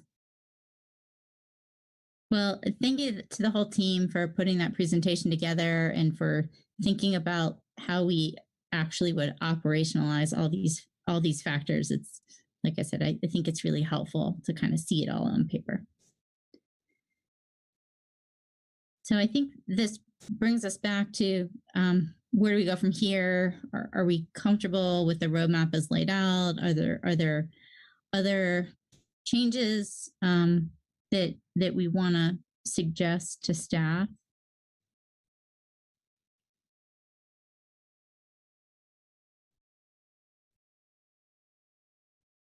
Should we just start on this in September and see how we're feeling from there?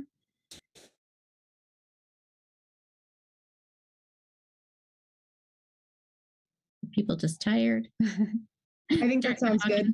Yeah. Okay. Dr. Hawkins? And then Dr. Felt. I think we need to plan a pretty big chunk of time in executive session in September for this. That makes sense. And I would say, I know you and others threw out some specific topics, but if there are other sort of burning threshold questions that other board members feel need to be addressed in September, should we funnel those to Amy or Greg, or who should we reach out to? You can reach out to either or both of us. Okay. Thanks. We will share it with the other. Excuse me, no doubt. So we will plan to take all of this and provide you with a revised decision-making roadmap in September. And I think, we can maybe have some further discussion about whether it's appropriate to have a board action item at that time. You're ready to move forward with adopting a revised decision-making roadmap, or if we just provide some additional time for discussion and have it up, a little bit later for specific board action. But. Director Mitchell? Thanks. And as we look at some of the questions that are left outstanding, a lot of them are policy focused. And so I think as board members, we need to remember that staff can make recommendations to a certain level, but as it relates to really focusing on creating a policy, that we may need to be taking it over at that point. So we probably want to be talking about that in September on how exactly we do that, and how do we look at these with a policy lens. And I heard some interweaving of policy throughout all of the presentations today, both staff presentations and the earlier presentations. And so I think we need to start looking at that as board members and say, okay, where do we step in? And so I would like us to make sure we reserve some time for that in September also, and really focus on next steps on that level. Sounds good. I would ask my fellow board members one other favor as we look to September, and that is to really spend some time looking at the roadmap and helping to identify if there are other sort of big missing pieces or questions that you think need to be answered so that we can start making some at least preliminary decisions. And I'm imagining that this is going to be somewhat iterative as we dive in. We're probably going to identify more questions and more details and some follow-up steps. But if there are big picture things that you know of now that are going to be important for you to be able to settle in order to be in a place where you can feel comfortable starting to make some decisions, even if the decision is yes if or yes when, that would be helpful feedback to give to Amy and Greg as well, so that they can plan that in. Amy, Greg, Michelle, anything else that you need from us as you plan for September? I think that we got some really good concrete feedback today, so I really appreciate that. And I feel like in terms of the decision-making roadmap, we have some specific things to add in, so that I just want to say that discussion was super, super helpful. So again, next steps for us are going to be going back and incorporating some of these edits. We have, again, Emily Halverson on deck to provide an executive session briefing that might help inform some of this as well. So I think for the most part, we're good. The only, again, question that we might be posing to you is, with these edits incorporated, at what point will the board be prepared to start considering adoption of a roadmap? And it might not be in September, but it would be helpful for everyone, I think, to start thinking about that and giving us some input on what timing is right for that. Yeah, and Dr. Hawkins? I think if we're looking at decision making in November, we need to make the decision on the roadmap in September. And maybe I just want to clarify, Amy, if I understood you correctly, the November date was to start, not necessarily that we would try to reach a decision in November. That's correct, Director Brody, and that's actually one of the things that we're going to adjust in this roadmap, making that clearer than it is, and stating that analysis on this topic, board analysis will begin, or the decision-making process will begin something massaged a little bit that is developed not at this time of day. Will begin at that time. Okay. And I wonder if what we should do is when we kind of start diving into those particular topics, maybe at that point, once we kind of know what issues are settled-ish, what outstanding questions we have, maybe at that point we'll be in a better position to say, we think this is going to take 2 months or 4 months or 6 months, rather than trying to just throw an end date on there at this point. Dr. Mitchell, did you want to? Yeah, and I do think there's some of these pieces we may be able to check off and say, okay, here's what's left, and get through some of this early on and let it guide the rest of what we're doing over the next couple months, a few months. Sounds good. And I guess I would make one other ask of staff, and I'm guessing you may already be a few steps ahead of me, but it'd be really helpful to think about a framework for how we're going to capture those decisions, capture what we've resolved, capture what those next steps might look like, so that we know what we've done, what we still need to do, and the stakeholders and members of the public can follow along as well. Absolutely. We've given that some initial thought, but we'll think on it more particularly in light of the discussions we've had today. So, okay, do that. Any other comments before we close today? Director Sakata. Thank you, Madam Chair. Just great job, you guys. Prezi was cute, but I like the index better, just so you know. I mean, because going back to try to find stuff, for me, it was a lot easier to go back to the index rather than where was it in Prezi to look for, you know. But so good job on getting all those resources available for us. I really appreciate it. That was helpful. Thanks, Director Sakata. And I'll just note that that is exactly why we gave you both, because we knew some would be more comfortable with the visual representation and others like to have their control find function handy. I completely sympathize with that. All right. Well, seeing no other comments or questions, thank you all so much. I do think this was a really good discussion and look forward to picking it back up in September. Thanks so much, everyone. Thanks. Have a good night. Thanks, everybody. The recording has stopped. Thank you for your time.